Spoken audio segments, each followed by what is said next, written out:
de la CRES qui organise ce rendez-vous et qui va donner le coup d'envoi de cette grande semaine dont vous avez certainement eu le programme, sinon vous pouvez le retrouver sur le site de la Chambre régionale sans problème. Des débats qui seront riches, des ateliers, une table ronde qui va suivre tout de suite l'introduction que va nous faire André Ducournau et Marie Meunier-Polge. Et d'ailleurs, c'est à eux que je passe tout de suite la parole. André Ducournau, président de la CRES, la Chambre régionale de l'économie sociale et solidaire Occitanie. Bonjour à tous. Très heureux de vous retrouver de façon virtuelle. C'est une grande première pour Conventis de faire un Conventis visio. C'est vrai que ça devait être cette semaine le Conventis physique qui avait déjà été repoussé. Bon, hélas, les conditions sanitaires ne nous permettent pas d'avoir tenu le rendez-vous en présentiel comme on l'aurait souhaité, après l'avoir repoussé au mois de mai, l'avoir repoussé éventuellement en septembre, puis décembre. Et puis finalement, ça sera en 2021 que nous nous retrouverons pour un vrai salon Conventis en physique. Et je pense que c'est vraiment important de se retrouver en physique. Mais on a tenu à garder quand même cette semaine autour de la question des achats responsables. La situation, la crise issue de la crise sanitaire, la crise économique, la crise sociale ont montré combien les modes de consommation, le consommer local était important. Et ce sont des éléments que l'économie sociale et solidaire porte depuis toujours. La question du consommer responsable, la question des achats de proximité, la question de participer à la vie des territoires en étant un des acteurs soit à travers la production, soit à travers la consommation de l'écosystème local et territorial. J'en profite pour saluer Marie Meunier-Polge. Merci beaucoup, Marie, d'être parmi nous, de représenter la région dans ce moment de partage ensemble autour de la commande publique et des achats responsables. C'est un engagement fort de la région. On le retrouve à la fois dans le plan de relance, on le retrouve dans le Green New Deal régional, cette question du local, de la relocalisation à la fois de la production, la relocalisation de la consommation, consommer proche. Et dans ces temps de Black Friday, combien on a vu effectivement des campagnes pour dire qu'il y avait moyen de trouver les biens qu'on a pris l'habitude de trouver en un clic, de les trouver à proximité et que ça permettait, encore une fois de plus, de faire vivre notre écosystème économique, mais aussi de répondre à une autre crise qui est en train de poindre de plus en plus, qui est la crise sociale. Et là aussi, l'économie sociale et solidaire, à travers ses façons de production, de produire, à travers les associations, en particulier celles d'insertion par l'activité économique, mais aussi celles de soutien aux ceux qui sont en train de basculer vers la pauvreté, combien elle agit aussi pour toutes ces personnes. Donc c'est bien un ensemble.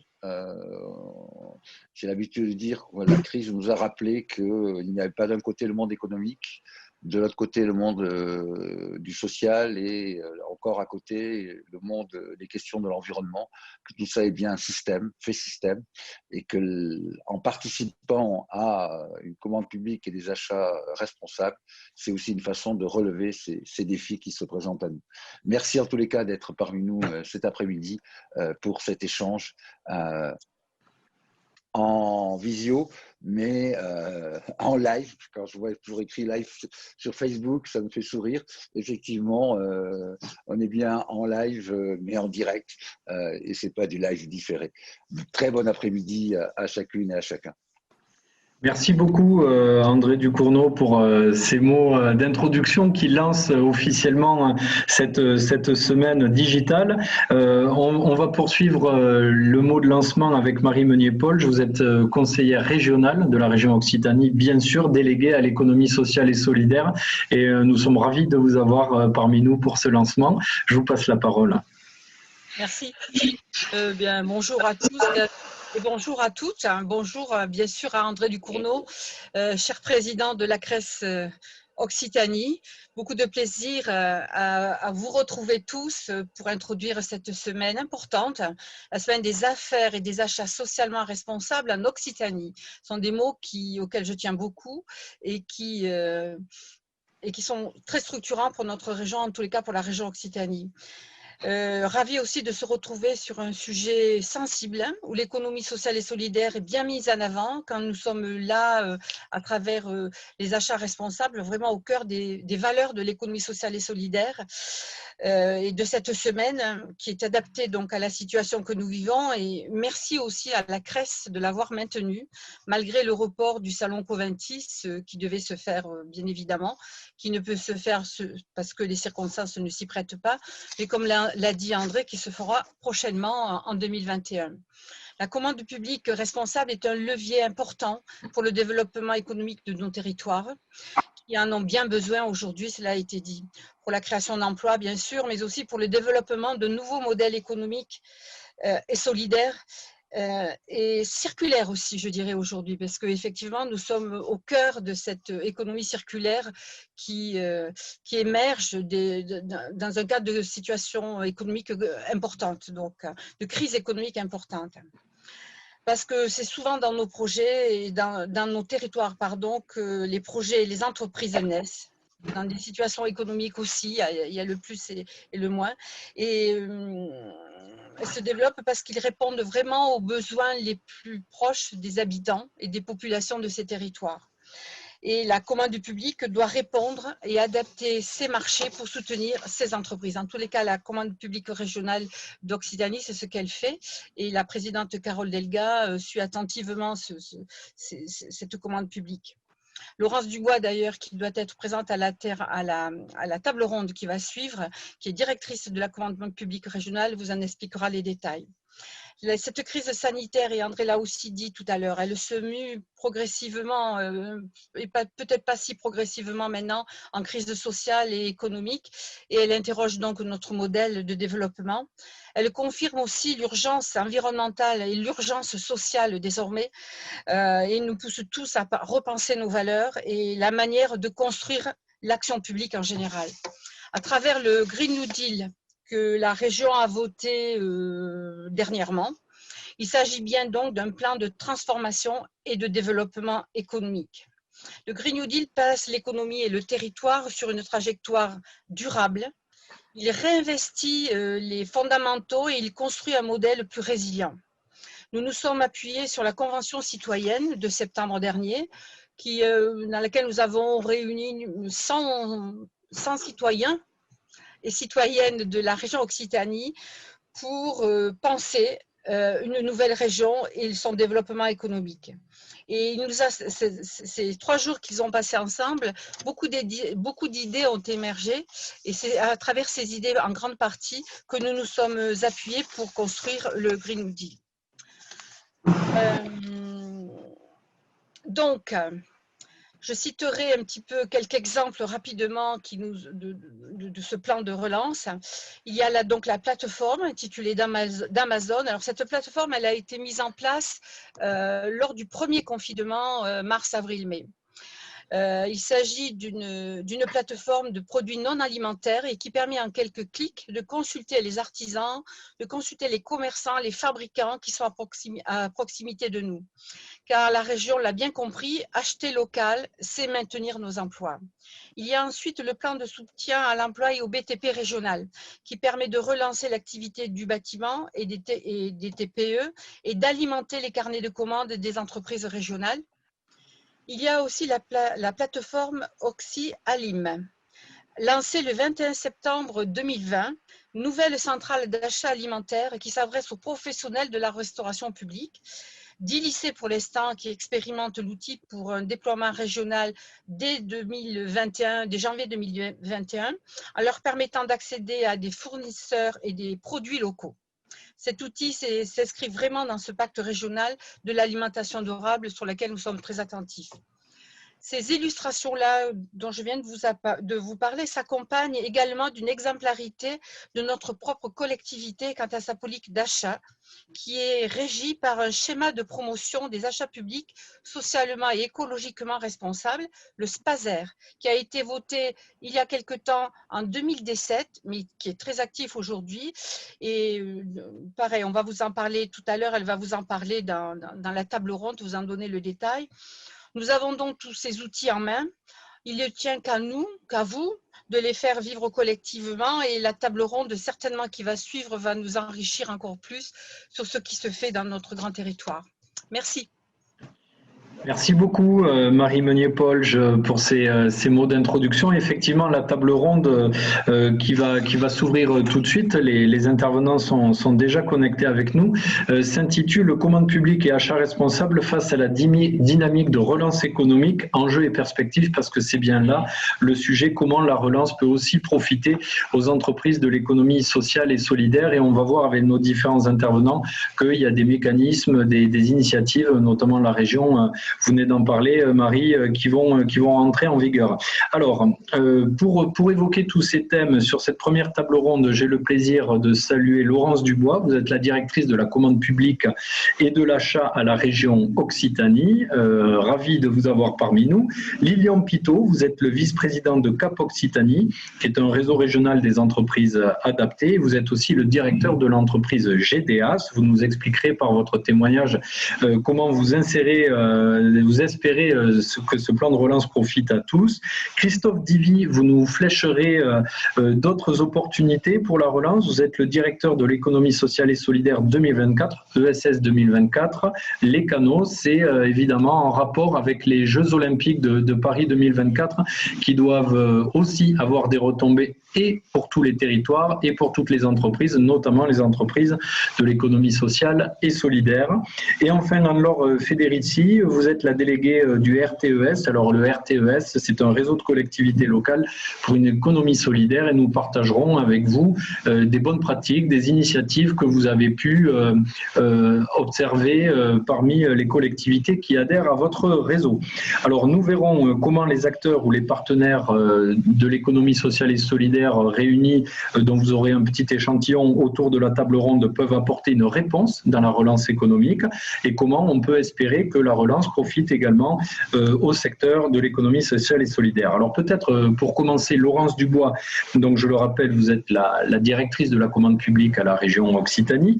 On sait que la relance passe beaucoup par la commande publique qui permet d'irriguer les territoires, on va dire, dans la profondeur. On n'est pas sur des plans de relance nationaux de 100 milliards, on est vraiment dans la granularité du territoire, on essaie d'adapter aux besoins du territoire.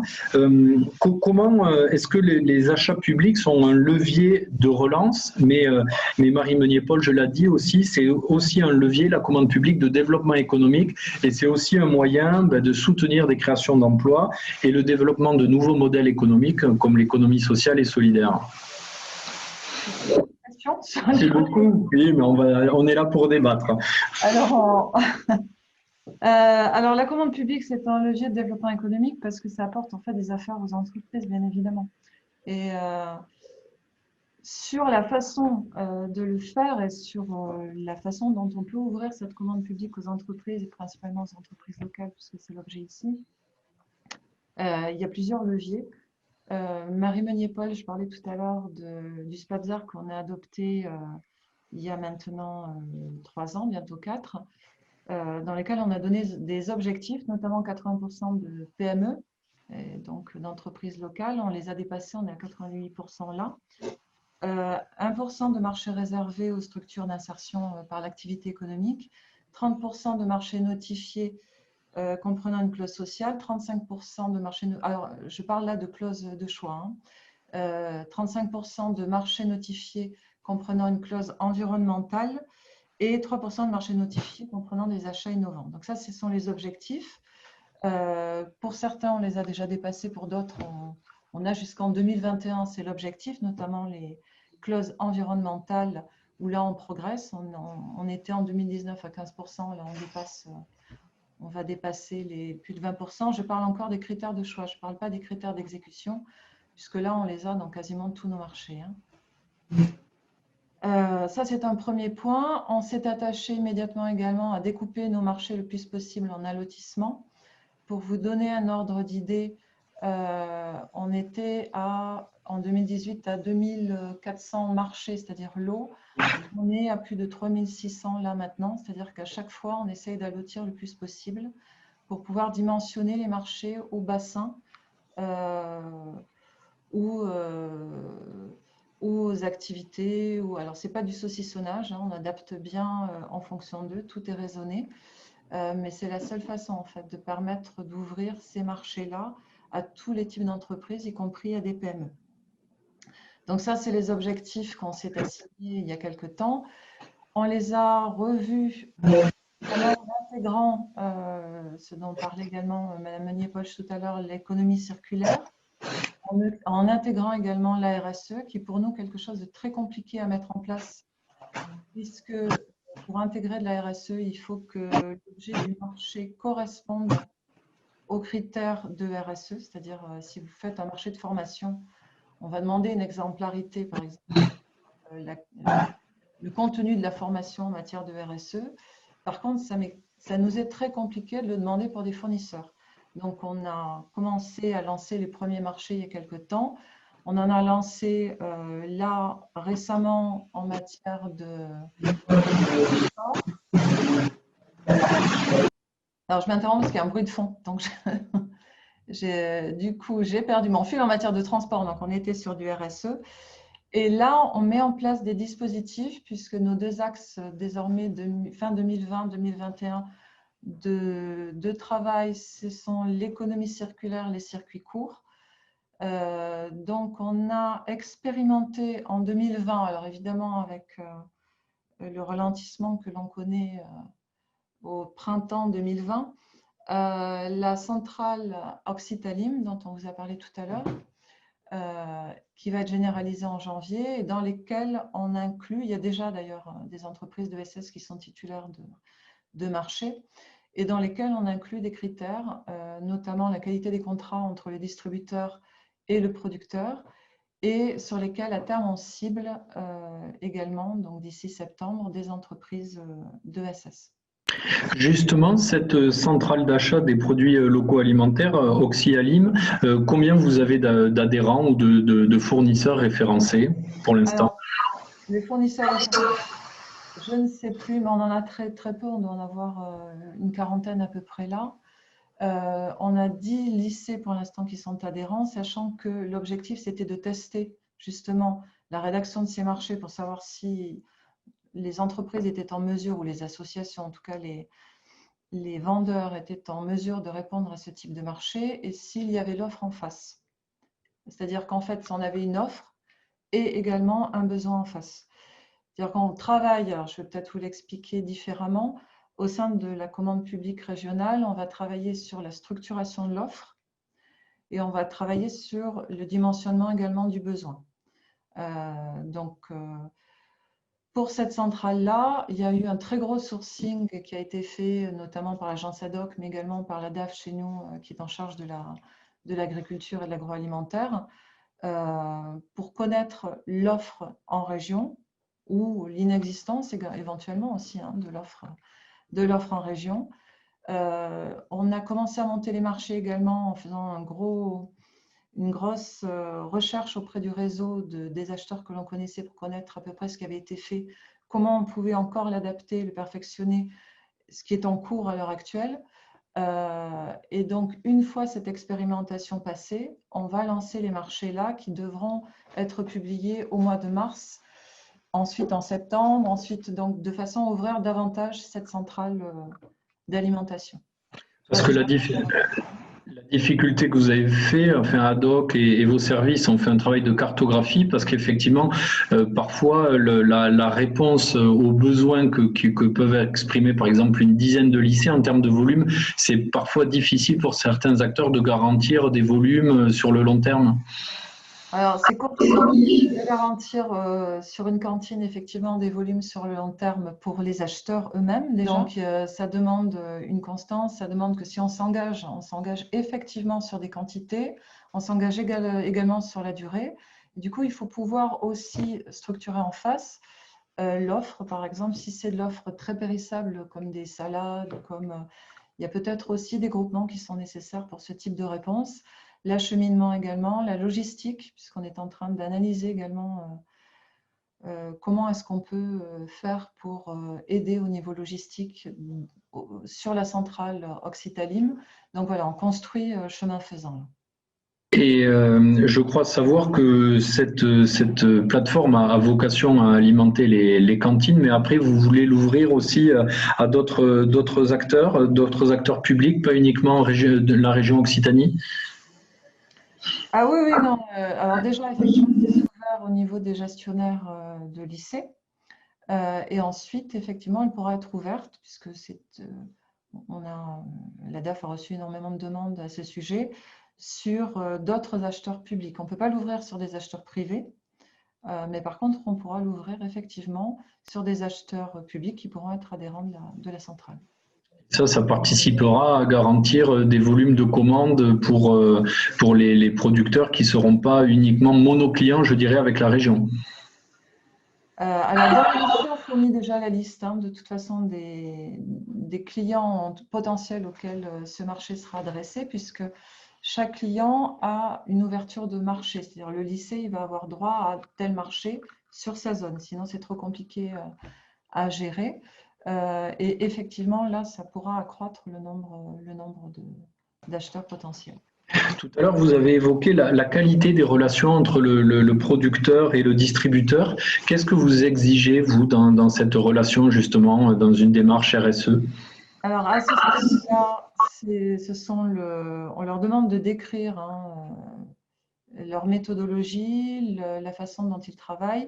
Ce qu'on recherche, c'est la garantie des conditions de travail et la garantie des prix également du producteur. Alors, quand on passe par circuit court, il n'y a qu'un seul intermédiaire. Quelquefois, ça peut être aussi très compliqué. Donc, c'est ce type de choses-là qu'on demande de décrire et qu'on demande également ensuite d'analyser, sachant que derrière, il y aura des évaluations. D'accord. Est-ce que c'est par cette centrale que vous avez acheté des masques pendant la crise sanitaire? Est-ce que c'est cette structure? Oui, c'est par cette centrale. Alors, c'est une deuxième partie qu'on a dû développer par la force des choses. C'est effectivement par cette structure-là qu'on a qu'on a pu distribuer, pour être plus exact, puisque acheter, on n'en avait pas besoin, mais distribuer pour le compte de département, puisqu'on s'est coordonné en fait avec les EPCI et les départements, la totalité d'ailleurs des départements, sur l'approvisionnement de masques, notamment pour les EHPAD. Et justement, dans cet approvisionnement de masques, quand vous avez passé des commandes d'achat, puisque vous êtes la directrice des achats, est-ce que vous pouvez privilégier des fabricants de masques issus de l'économie sociale et solidaire? Est-ce que c'est possible, ça?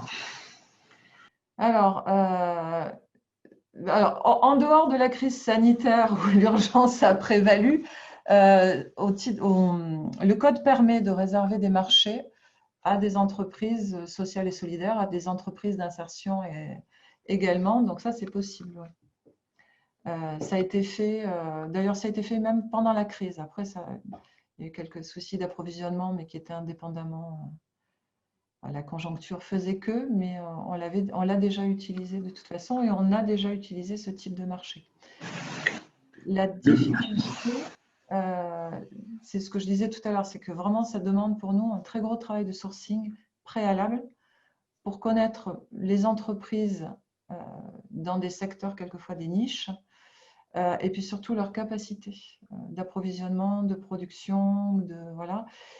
Et la deuxième difficulté, certaines fois qu'on a, c'est qu'en fait, une entreprise d'ESS va être identifiée sur un produit, alors qu'en fait, elle peut en produire d'autres, qu'on ne le sait pas forcément. Voilà. Donc, c'est cette connaissance-là du terrain, de l'offre, qui demande un très gros travail de la part des acheteurs. Et du coup, vous invitez les entreprises de l'économie sociale et solidaire à lever le doigt, à se faire connaître de la part d'ADOC ou la Chambre, la CRES peut peut-être jouer le rôle aussi de cartographie, de vous donner quelques pistes? Alors, tout à fait, d'ailleurs, on a déjà pris contact dans certaines occasions. Vous citiez la crise, par exemple, sanitaire de mars dernier. On avait fait une recherche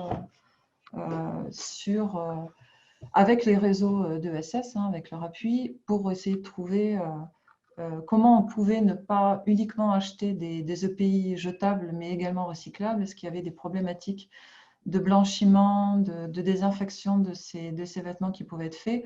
Bon, la filière n'était pas conforme à ce que nous, on pouvait offrir, puisqu'on avait un panel d'établissements beaucoup trop étalé géographiquement. Mais oui, bien sûr, il faut…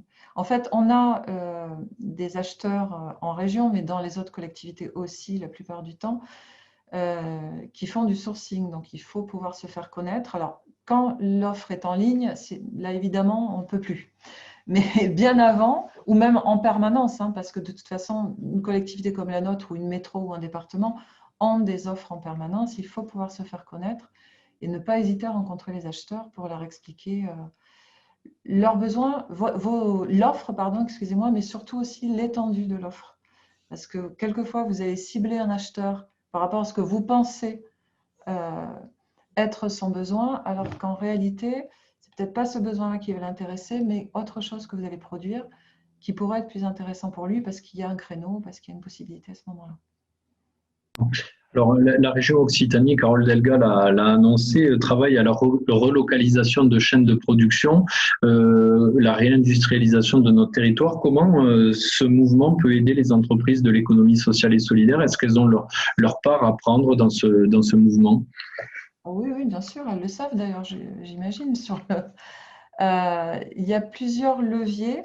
Alors là, pour le coup, la commande publique, notamment sur les petites quantités, c'est-à-dire que par exemple, sur la relocalisation de la production de masques en petite quantité, où là, en fait, les entreprises ne pouvaient pas répondre à des gros appels d'offres parce que leur ligne de production n'était pas importante, on a pu, nous, en achat, alors la direction des entreprises sur les subventions, ou ADOC sur les subventions, bien évidemment, mais également nous, en achat, arriver en complément pour soutenir une activité le temps du démarrage. Mais au-delà de ça, on a une action là qui va être mise en place, qui vient d'être votée au mois de novembre.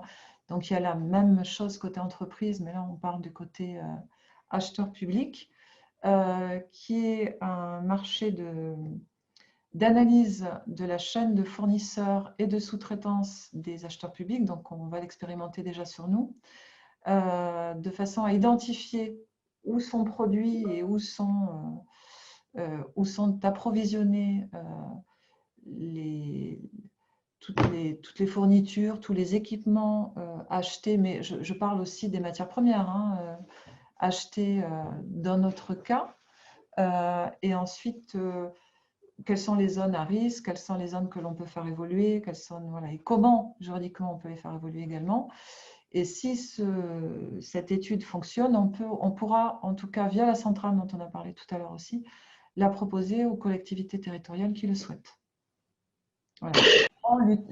L'utiliser comme marché.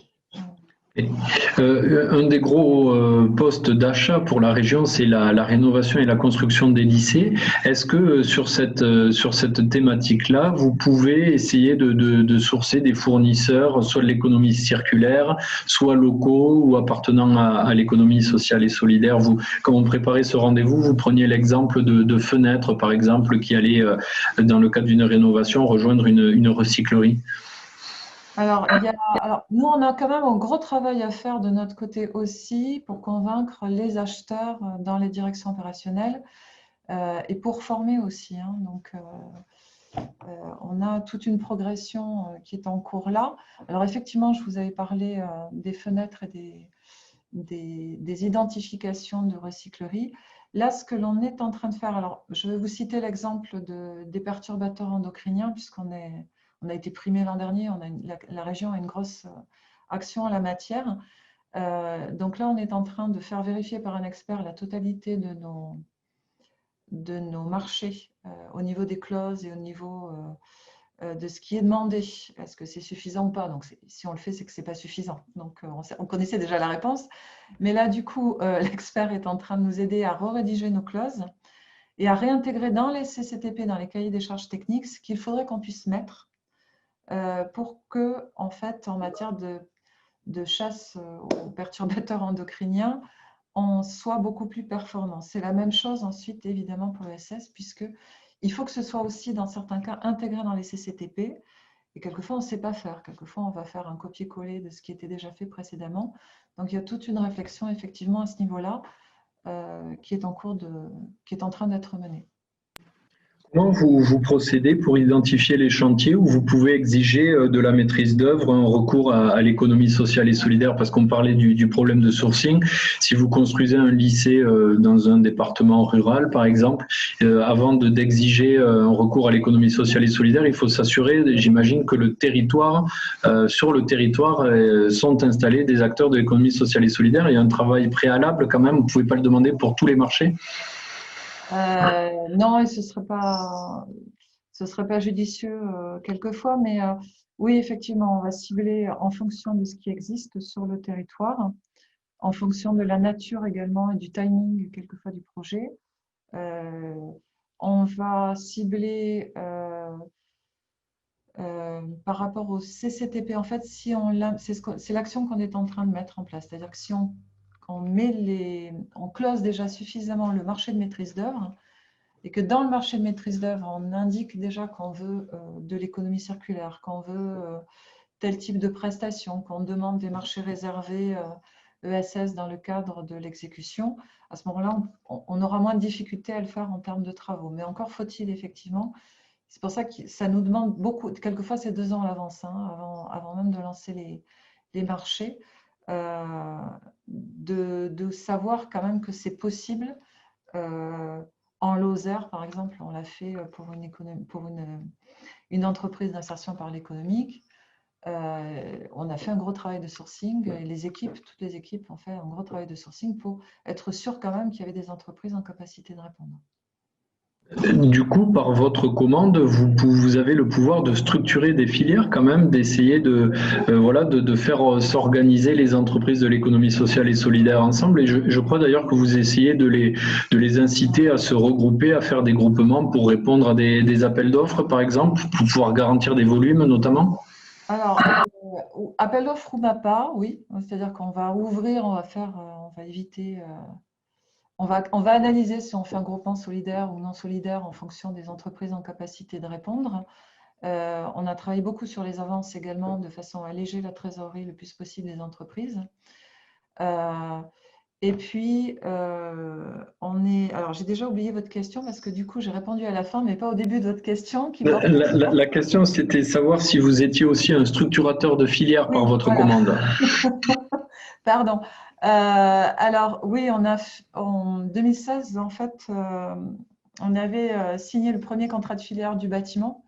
Et c'est effectivement la commande publique qui a été coordinatrice parce que ça permettait effectivement de gérer certaines interrogations, donc on fait un très très gros travail avec toutes les directions opérationnelles, avec les fédérations sur le bâtiment pour citer, sur le TP également. Je vous ai cité, je crois, tout à l'heure les perturbateurs endocriniens.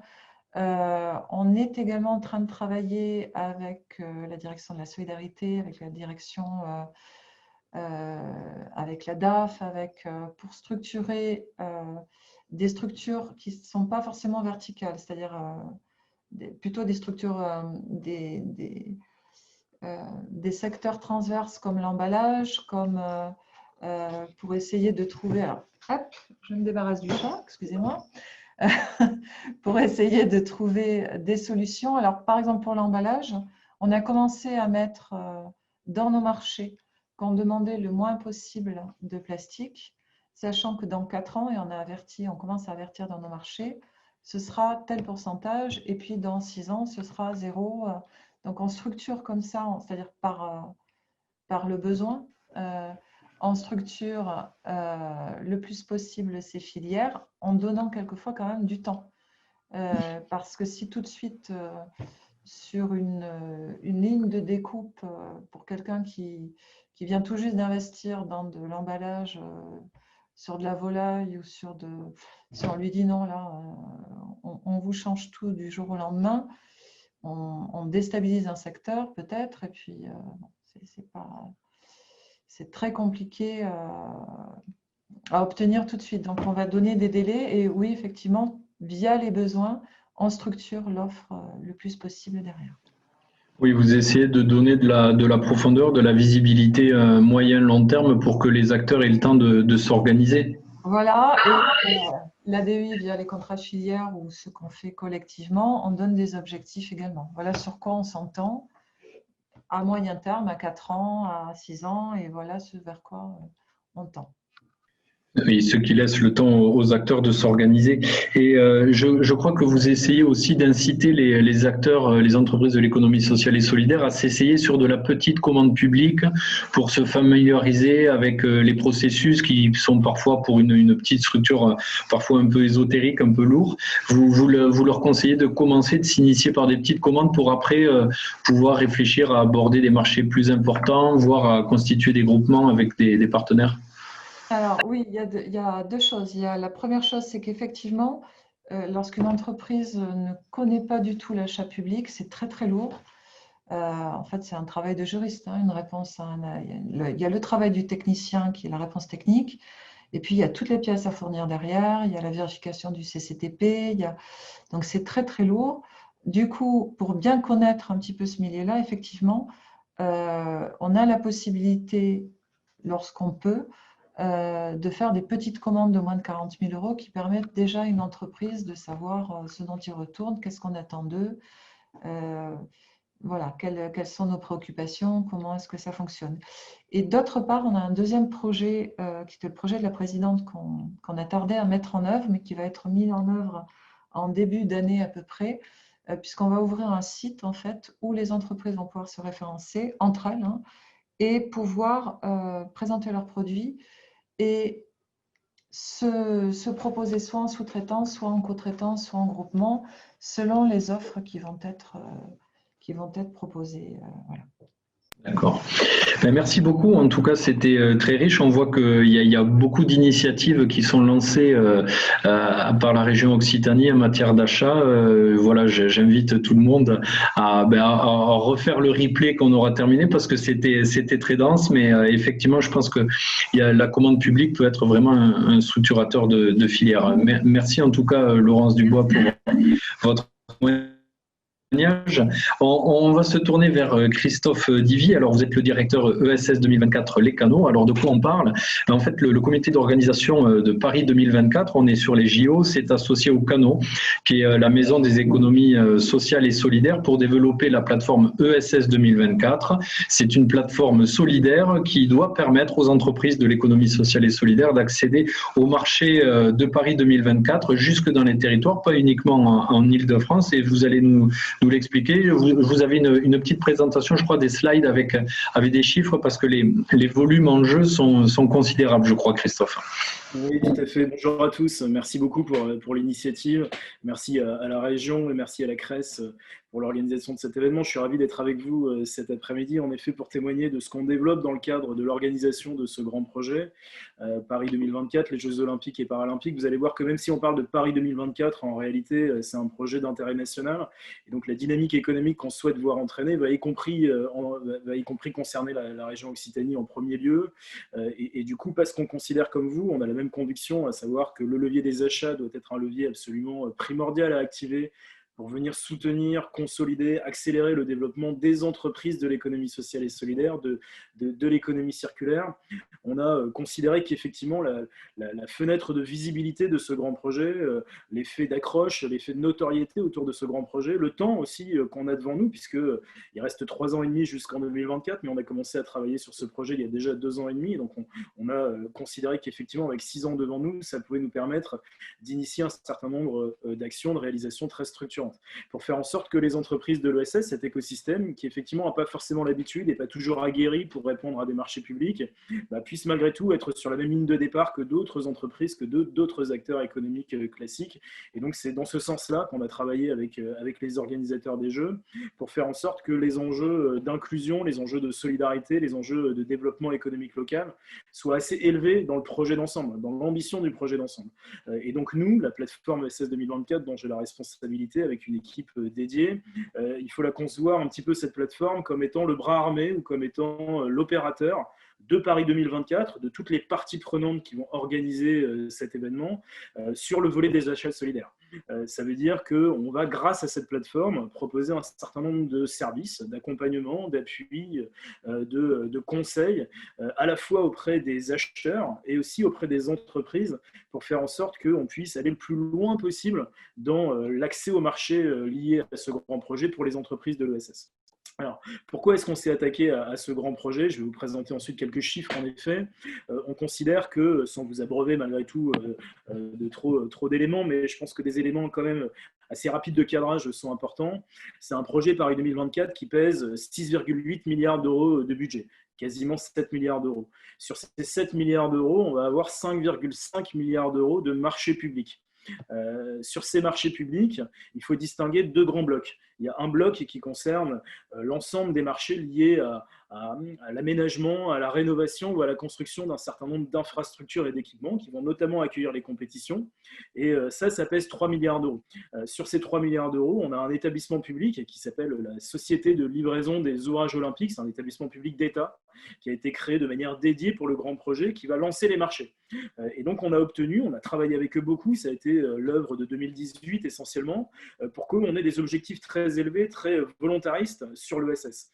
Il y a un premier objectif, c'est une clause dite sociale. Alors, elle n'est pas très innovante dans sa nature. Elle vise à flécher 10% des heures travaillées sur ce périmètre des infrastructures, donc de 3 milliards d'euros, vers les entreprises qui vont recruter des personnes éloignées de l'emploi. Et donc, on a un objectif là assez ambitieux, même s'il n'est pas nouveau, assez ambitieux parce que dans la fenêtre de temps qui est la nôtre, à savoir jusqu'en 2024, sans dérapage dans le calendrier possible, ça nous oblige malgré tout à être assez efficace dans l'exécution et l'activation de cette clause. On a un autre objectif qui s'appelle la clause de développement économique, qui vise à flécher 25% du montant financier, du chiffre d'affaires, 25% sur ce périmètre des 3 milliards toujours, vers des entreprises de l'ESS, qui sont mentionnées aux côtés des TPE et des PME pour la première fois dans un grand projet. Et donc, c'est une clause tout à fait référente pour nous, à partir de laquelle on peut maintenant travailler. On a fixé des objectifs, vous voyez, qui sont très volontaristes, et il faut que les entreprises maintenant de l'ESS et de l'insertion puissent se mettre en condition et en capacité d'aller atteindre ces différents objectifs. Voilà. Donc ça pèse 3 milliards d'euros. Et puis, il y a un autre bloc à côté, qui est le bloc des services, les services événementiels. Faire en sorte que l'événement il puisse se tenir, déjà, c'est pas une mince affaire, hein, les Japonais peuvent nous en dire un mot, qui puisse se tenir aussi dans des bonnes conditions notamment de maîtrise d'un certain nombre de risques. Et on a sur cette filière de l'événementiel ou des services événementiels, on a plus d'une quarantaine de secteurs d'activité qui vont être impactés par des marchés publics qui vont être lancés sur la restauration collective, sur un certain nombre de services aux entreprises, sur le transport, sur le marketing, la communication, et je pourrais multiplier les exemples. Et donc ça pèse 2,5 milliards d'euros de marché public, et l'organisme ou l'association, puisque c'est une association qui est à la manette pour lancer ces différents marchés, c'est Paris 2024, le comité d'organisation. Et donc nous, on est aux côtés de ces deux bras armés, Paris 2024 sur les 2,5 milliards d'euros et la Solideo, la Société de livraison des ouvrages olympiques, avec ses 3 milliards d'euros, pour faire en sorte que sur l'ensemble des marchés qui vont être lancés, et donc on a travaillé avec eux sur une stratégie d'achat, on travaille avec eux sur la planification achat maintenant, pour faire en sorte que tout ce que nous permet la commande publique, on parlait tout à l'heure, Madame Dumois citait l'allotissement, les clauses, l'ensemble de ces leviers qui finalement vont faciliter le recours et les réponses en tant que soumissionnaire des entreprises de l'ESS, on va les activer. Et puis on va les activer marché par marché, parce que ça ne peut fonctionner que de cette manière. Et c'est là, je dirais, la force de notre plateforme et de la méthode qu'on a développée, c'est qu'on essaye sur tout le cycle de vie d'un marché, effectivement, d'être le plus en alerte possible. C'est ce que je vais essayer de vous montrer à l'écran pour illustrer un petit peu mon propos, en espérant évidemment que ça fonctionne. On a toujours des soucis techniques en général, mais quand on est plusieurs à être connectés, mais je tente ma chance, vous allez me dire. Ça fonctionne. Ça fonctionne? Bon, bah super. Alors, je le mets en grand écran pour que ce soit encore plus visible. Voilà. C'est précisément cet équilibre-là qui fonde un peu la valeur ajoutée de notre méthode. Vous voyez qu'on intervient à la fois auprès des acheteurs et auprès des entreprises locales. C'est dans cet équilibre que ça peut fonctionner. C'est dans cet équilibre et seulement dans cet équilibre en réalité que ça doit fonctionner. Alors c'est un peu adéquationniste, je dirais, comme manière de voir les choses. On a une offre et une demande et on essaye de faire en sorte qu'en effet ça puisse matcher le plus précisément possible et le plus directement possible. Mais si on s'astreint à le faire sur chacune des consultations, en réalité on produit des résultats qui sont intéressants. Sur le premier versant de notre accompagnement, c'est effectivement tout cet appui auprès des acheteurs. Et ils sont nombreux, hein. J'ai cité les deux principales organisations. Sachez par exemple qu'aux côtés de la Solidéo, sur toutes les opérations à construire ou à rénover, on a plus de 28 maîtres d'ouvrage. Ce qui suppose à chaque fois d'être très vigilant sur le fait que les enjeux de SS puissent en être acculturés et que ensuite ça puisse être retranscrit marché par marché sur chacune des consultations. Il faut aussi qu'on puisse se mettre en capacité de mesurer l'impact que ça produit. Ça nous permet, comme on a 6 ans devant nous, si on s'éloigne un petit peu en termes de curseur par rapport à l'objectif qu'on se fixe, d'alerter, de faire remonter. Et c'est comme ça aussi, je crois, que cet enjeu de SS sur les JO, on pourra dire en 2024 qu'en effet, on a fait ce qu'on a dit qu'on ferait, à savoir des jeux inclusifs, des jeux solidaires, pour lesquels on a su flécher des marchés vers de l'activité économique, vers des entreprises de l'ESS. Ces entreprises locales, ces entreprises de l'ESS, c'est le deuxième versant de notre accompagnement. Il faut en effet qu'on puisse être à leur côté, de la même manière qu'on est aux côtés des acheteurs.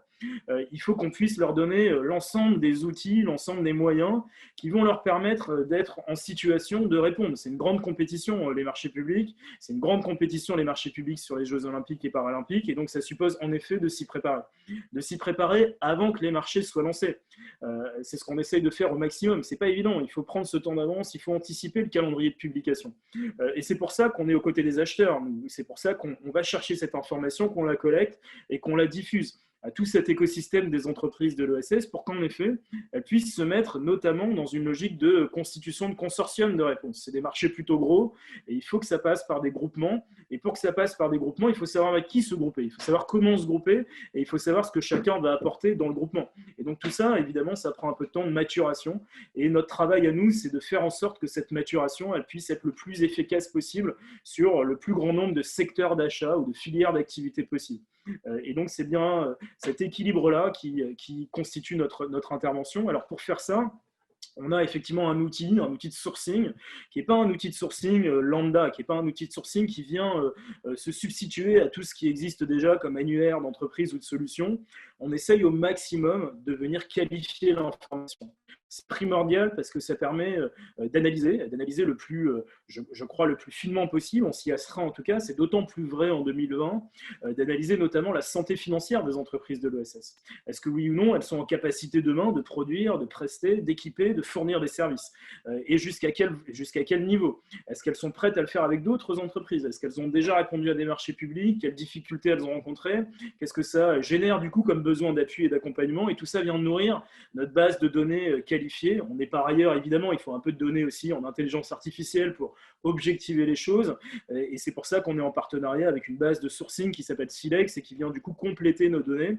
Et ça nous permet de faire remonter cette information auprès des acheteurs.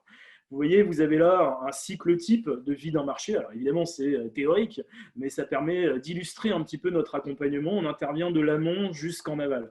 Et ça ne peut fonctionner, j'insiste un peu sur ce message parce que c'est vraiment une des conditions qu'on pointe pour la réussite d'ensemble.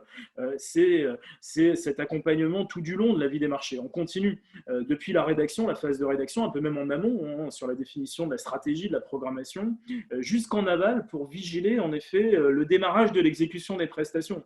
On a eu trop d'exemples où l'OSS gagne des marchés, petits ou grands d'ailleurs, et puis en réalité, elle n'est pas en capacité tout de suite de pouvoir délivrer dans des bonnes conditions qui satisfont l'acheteur. Et du coup, c'est très compliqué de rattraper quand on a des mauvaises expériences de cette nature, soit pour l'ESS, en termes de crédibilité, pour l'écosystème de l'ESS d'une manière générale, et pour l'acheteur, qui du coup ne va pas être complètement enclin à y retourner sur de l'achat solidaire la prochaine fois. Et donc, c'est tout à fait important qu'on puisse aussi, sur le démarrage des prestations, être aux côtés des entreprises de l'ESS.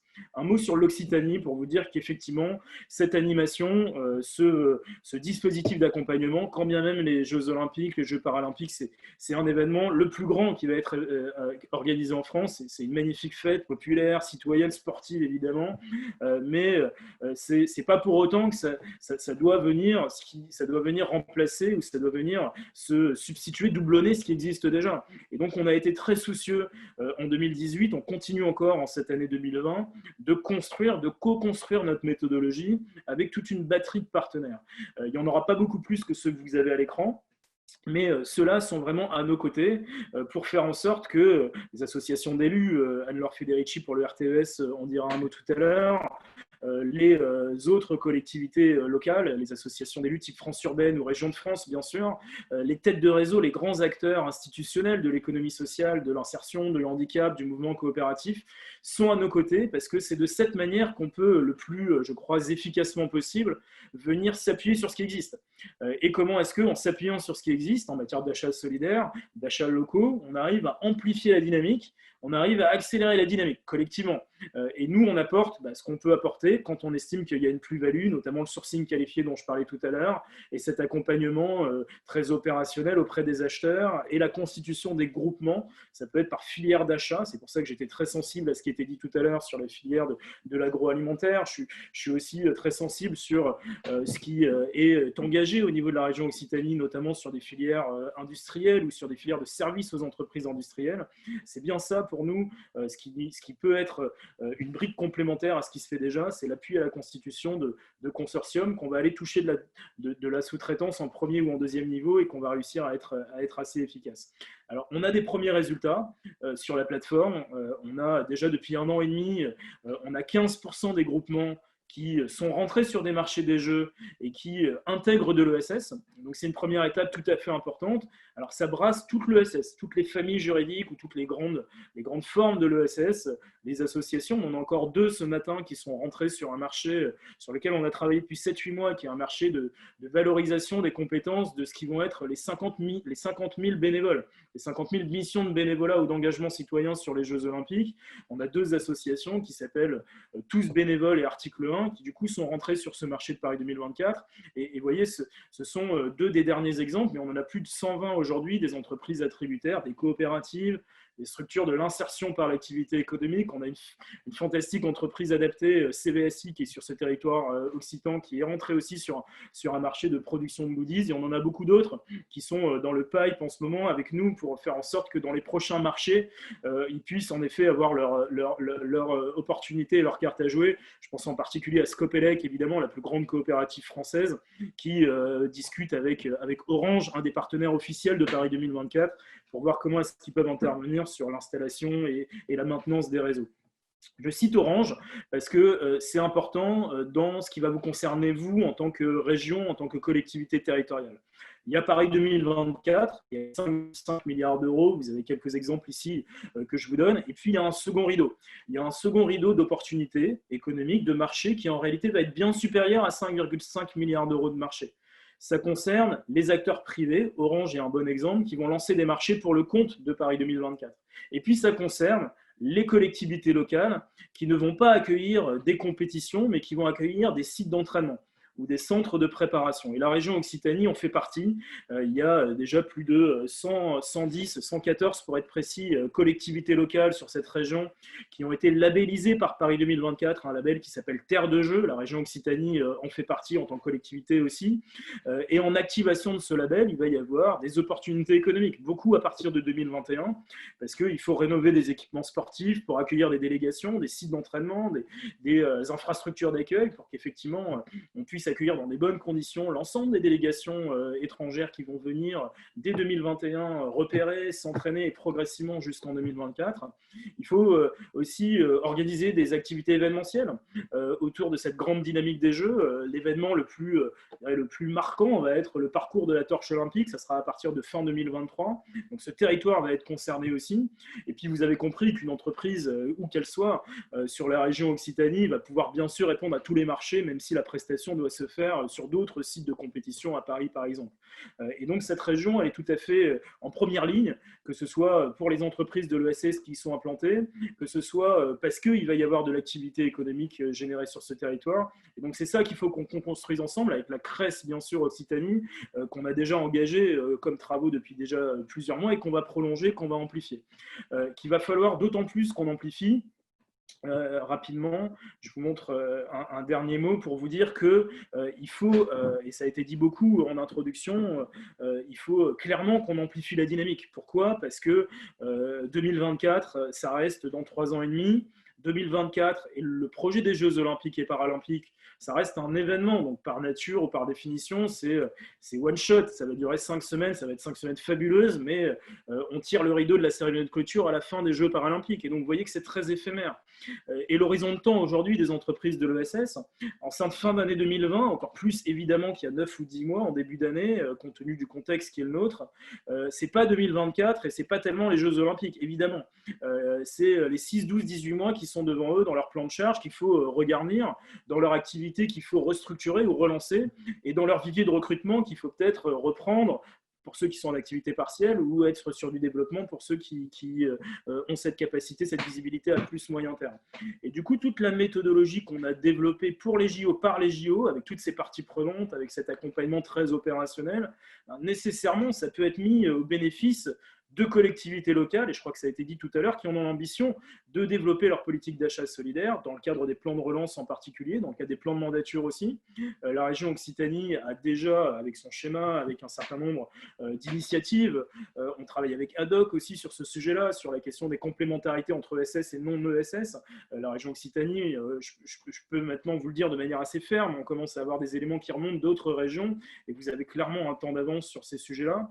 L'idée, c'est de voir comment est-ce que précisément, on peut peut-être aller encore plus loin sur certaines filières stratégiques, sur certaines familles d'achats prioritaires, peut-être sur certaines catégories de l'ESS, l'insertion, le handicap, sur certains territoires infrarégionaux. Et c'est en croisant ces différentes entrées, ces différentes approches, qu'on va réussir en effet à flécher de la commande publique ou de l'investissement public plus directement, plus en volume possible, vers les entreprises de l'ESS du territoire occitan, et que de cette manière, dans les 6, 12, 18 mois qui arrivent, on va contribuer, alors à notre niveau, en mobilisant ce levier de la commande publique, de l'investissement public, à relancer leur activité, à relancer structurellement leur activité. Et du coup, 2024 redeviendra un sujet, redeviendra un horizon de temps en termes de projection, de développement, on retrouvera une vitalité, je dirais, en termes de message. Et c'est ça qui me semblait intéressant dans la manière dont on commence à le co-construire avec la CRES, avec ADOC, avec certains services de la région, notamment au développement économique, voir comment est-ce qu'il y a ce levier des Jeux, il y a un enjeu majeur à faire en sorte que le territoire en bénéficie, et puis il y a toute la méthode des achats solidaires avec cette plateforme qu'on a construite pour le projet des Jeux, qui peut maintenant être déployée au bénéfice de la collectivité régionale sur sa commande publique, sur son investissement public, au service des entreprises de l'ESS du territoire.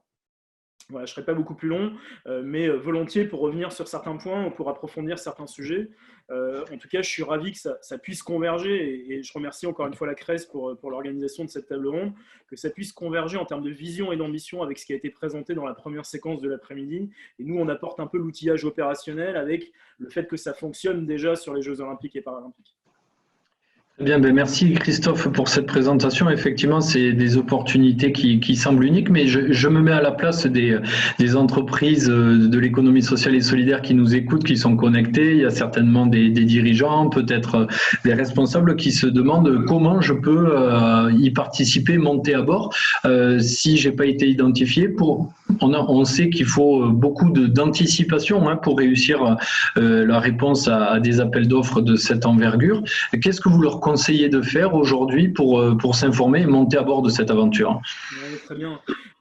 Écoutez, je leur dis déjà que c'est le bon moment. C'est le bon moment pour ceux qui ne nous connaissent pas encore, qu'effectivement on puisse avoir cette discussion, que je puisse vous donner ce premier niveau d'information. Bon, nécessairement, ça n'est qu'un premier niveau d'information. Donc ça se prolonge et puis il faut qu'on puisse avoir d'autres temps d'échange et de travail ensemble. La plateforme, c'est cette méthodologie d'accompagnement que je vous ai décrite. On a une équipe, on a 8 personnes qui sont au sein de la plateforme. Et puis, c'est aussi des services en ligne. La plateforme ess2024.org, c'est l'adresse sur laquelle vous allez pouvoir, vous, entreprise de l'ESS, aller vous référencer. L'outil de sourcing dont je parlais tout à l'heure, la matière, c'est à vous de nous l'apporter. Parce que cet outil, vous avez compris, il est à votre service. Il faut que vous vous en saisissiez pleinement. Et donc, venez vous référencer. C'est un formulaire très court, très rapide, qui va vous prendre 4-5 minutes. Ça nous permet, nous, d'avoir une première connaissance, un premier niveau d'information sur qui vous êtes, sur votre secteur d'activité, sur quels sont vos besoins. Et puis ensuite, on tire le fil avec l'équipe qui est à mes côtés pour qu'on puisse, au fur et à mesure, affiner cette dimension de sourcing. Et ça va vous permettre, typiquement, demain, quand vous avez un marché qui va sortir sur le secteur d'activité qui correspond à votre cœur de métier, vous allez l'avoir en push directement sur votre boîte mail. En push avec un petit brief, très rapide, parce qu'il faut que ça vous prenne le moins de temps possible et que ça vous soit le plus facilitant possible, qui vous explique le cahier des charges en 4-5 lignes, les critères sur le volet RSE, durabilité, et assez vite, finalement, vous allez vous dire, est-ce que je dois y aller, est-ce que je peux y aller? Si vous avez un doute, on est là à votre disposition pour confirmer finalement quelle est la bonne stratégie et avec qui il faudrait y aller si vous décidez d'y aller. Comment est-ce qu'on construit un argumentaire ensuite? Comment est-ce qu'on construit une proposition de valeur et avec qui on le fait? Et donc, c'est tout ça, la plateforme ESS 2024. Il y a effectivement la nécessité pour vous, parce qu'on considère que cette première manip, elle doit être faite par vous. Il faut se référencer en ligne. Et puis ensuite, vous allez voir que vous allez aussi disposer de beaucoup d'informations sur les marchés, sur le contexte de Paris 2024, sur ce qui va se passer sur votre territoire en Occitanie.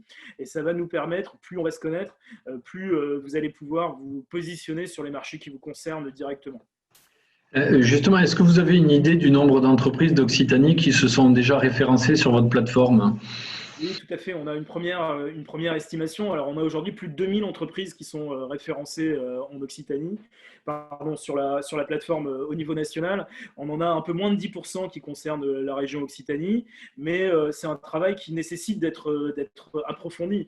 C'est ce qu'on a en tête en termes de priorité d'action et de travail avec la CRES sur 2021. On a aujourd'hui sur cette région qui, vous le savez, c'est la 3e en termes de poids économique de l'ESS, la 4e en termes d'emploi ESS, donc il faut qu'on aille, je pense, sur des indicateurs un peu plus consistants en matière de référencement des entreprises de l'ESS, mais c'est le bon moment et 2021 va nous accompagner pour faire en sorte que ça puisse monter en charge. On en a aujourd'hui qui sont rentrés aussi sur des marchés, je citais CVSI tout à l'heure, Scopelex est en cours de contractualisation et tout ça de la même manière, ça ne sont que des premières illustrations, il faut que ça se prolonge beaucoup, on a besoin de vous, les représentants des entreprises qui êtes avec nous cet après-midi, qui allaient être connectés sur les différents ateliers cette semaine. Et c'est comme ça avec les autres réseaux aussi, de l'insertion, l'UNEA, l'URSCOP pour le mouvement coopératif, France Active sur cette dimension. On a besoin de l'ensemble de ces forces de frappe pour aller toucher les entreprises de l'ESS qui, alors pas toutes, parce qu'on n'a pas de logique d'exhaustivité, on a plutôt une logique d'efficacité. Mais pour être efficace, ça veut dire qu'il faut qu'on cible au bon niveau et qu'une entreprise dont on pense, une entreprise de l'ESS, dont on pense qu'elle a une carte à jouer, il faut nécessairement qu'elle la joue, il ne faut pas qu'elle passe en dehors des mailles du filet. Et donc c'est ça qu'il faut qu'on fasse, c'est assez fin malgré tout, comme niveau de granularité, ça a été dit tout à l'heure et je rejoins cette approche en termes de méthodo et c'est ce qu'il faut qu'on continue à faire ensemble. Tout à l'heure, Laurence Dubois, la directrice des achats de la région, disait que voilà, des fois, répondre pour la première fois à une commande publique, c'est compliqué, surtout pour une petite structure. Est-ce qu'il y aurait une procédure simplifiée pour les entreprises de l'économie sociale et solidaire dans le cadre de ESS 2024 pour pouvoir rentrer facilement sur ces marchés? Alors, il y a effectivement différents leviers, encore une fois, dans le strict respect de la commande publique. Il faut bien insister sur ce sujet-là. On va mobiliser tout ce que le code de la commande publique nous permet de mobiliser. Et donc, c'est marché par marché qu'on va regarder sur des propositions de rédaction dans le cadre de spécification, c'est un peu technique, j'en suis désolé, mais comment est-ce que dans le cadre des prescriptions, on arrive déjà à faciliter le recours aux solutions ou aux innovations portées par l'ESS. La manière dont on va, effectivement, je reprends l'exemple qui a été cité tout à l'heure sur Oxyalim, la manière dont sur le marché d'alimentation responsable qui va concerner la restauration collective pour Paris 2024, il va y avoir différents spots de restauration, la manière dont on va le rédiger dans son cadre de prescription sur l'origine, sur les circuits d'approvisionnement, sur un certain nombre de sujets qui concernent en effet le zéro plastique, etc. Tous ces éléments-là de prescription vont préflécher l'économie sociale et solidaire dans le respect du code. Et donc nous, on fait remonter des propositions, mais on fait remonter des propositions de rédaction conformément à la capacité économique qu'ont derrière les entreprises de l'ESS à faire. Si elles n'ont pas la capacité à faire, on ne fait pas remonter de manière à ne pas les mettre en péril, parce que ça serait, encore une fois, très préjudiciable pour l'ensemble du dispositif. On a ensuite d'autres leviers, évidemment la clause notamment d'exécution sur l'insertion, mais ce n'est pas la seule. Les clauses vertes, les clauses environnementales sont aussi des leviers qu'on va mobiliser. Il y a la batterie de critères de notation, la manière dont tout ça est panaché, notamment sur des critères de durabilité, la manière dont tout ça est pondéré sur des critères d'innovation sociale, d'inclusion, de handicap. Je vous donne un exemple sur un marché récent sur lequel on a travaillé qui concerne de l'économie circulaire et du mobilier en économie circulaire pour venir aménager ce qui sera l'intérieur d'un grand bâtiment qui va accueillir Paris 2024. Mais du coup, on va s'en inspirer, ce marché-là, pour tous les autres qui vont être lancés ensuite pour aménager des fan zones ou des espaces médias ou des espaces publicitaires, etc. Donc, c'est un marché tout à fait référent pour nous aussi. On a une clause de durabilité à 35%, qui est mieux disante que le critère prix qui est à 25% et le critère technique ou expérience qui est aussi à 25. Et donc, on est allé assez loin sur ce critère de durabilité dans lequel on retrouve la création de valeur sur les territoires. Donc, on ne parle pas de localisme ou de préférence territoriale, mais on essaye quand même de pointer l'économie locale sur l'économie circulaire, la neutralité carbone, sur le handicap. On essaye d'aller assez loin, vous voyez, et on va le faire sur chacun des marchés. Très bien. Alors, vous m'avez dit en préparant cet échange que vous aviez mis en place une méthodologie qui pourrait perdurer et aller au-delà des JO et qui pourrait notamment aider les collectivités à adopter une méthodologie clé en main que vous avez déjà pratiquée, en fait. Oui, tout à fait. C'est bien ça, l'esprit de Paris 2024. Et c'est bien ça, nous, quand on a co-construit ESS 2024, c'est ça qu'on avait vraiment à cœur de mettre en place. C'est un dispositif opérationnel qui fonctionne. Je crois qu'on a suffisamment d'éléments, même si on est qu'à la fin de l'année 2020, sur le fait qu'en effet, les résultats sont intéressants et sont prometteurs, et que ce dispositif puisse être activable par un certain nombre d'autres acteurs publics, notamment des entreprises privées aussi, pourquoi pas, qui souhaitent s'en saisir pour aller plus loin dans leur politique d'achat solidaire. Le curseur est à mettre en fonction de là où elles sont, et donc il faut regarder, diagnostiquer, faire un état des lieux, famille d'achat par famille d'achat, entreprise par entreprise, ou catégorie d'entreprise par catégorie d'entreprise. Si on est aujourd'hui meilleur dans le recours à l'IAE, c'est peut-être parce que le secteur économique est propice, mais c'est aussi peut-être parce qu'on a une clause, la clause sociale d'exécution, qui nous permet d'aller assez loin. Mais quid du mouvement coopératif ou des entrepreneurs sociaux, etc. Et donc on va regarder aussi à ce niveau-là de finesse sur les formes juridiques de l'ESS. Bon, ça, c'est la partie diagnostic qui est à lieu. Ça nous permet quoi? Ça nous permet de fixer un objectif pour savoir où on veut aller. Est-ce qu'on veut être très, très ambitieux sur une filière stratégique? Est-ce qu'on veut être très, très ambitieux sur tout le plan de relance? Est-ce qu'on veut être très, très ambitieux sur un grand projet d'investissement? Parce qu'effectivement, c'est un projet structurant d'intérêt régional, sachant que c'est et où à chaque fois. Et en fonction de ce qu'on se dit, et donc ça se co-construit avec les acteurs, avec les élus notamment, ça nous permet d'avoir un objectif de retombée économique pour l'ESS sur la politique d'achat correspondante. Ce qu'on a fait pour les jeux, on s'inspire de ce qu'on a fait pour les jeux avec les 25% dont je vous parlais tout à l'heure. Et une fois qu'on a l'objectif, on met en œuvre. Effectivement, on met en œuvre en déployant l'accompagnement, les acheteurs et puis les entreprises de l'ESS. Alors les acheteurs, ils font déjà beaucoup de choses et donc il faut voir si nous on a une utilité à venir apporter une valeur ajoutée. Les entreprises de l'ESS en revanche pour effectivement faire en sorte qu'elles puissent, le moment venu, soumissionner, répondre avec les autres entreprises avec lesquelles elles ont une complémentarité de valeurs et d'actions. Tout ça, ça se structure et c'est aussi un accompagnement à délivrer.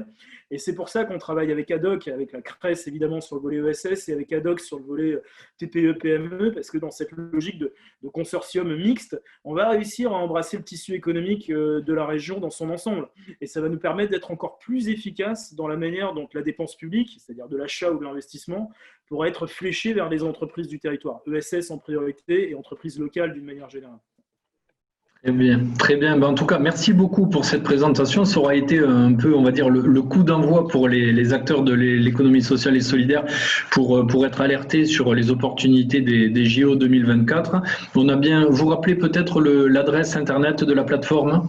Alors, c'est www.ess2024.org. Et vous allez voir assez vite, vous allez trouver un petit bouton qui vous permet de vous référencer. Et vous allez trouver aussi les contacts de l'équipe. Je vous transmettrai aussi, peut-être via la CRES, mes contacts à moi. Et donc, vous n'hésitez pas.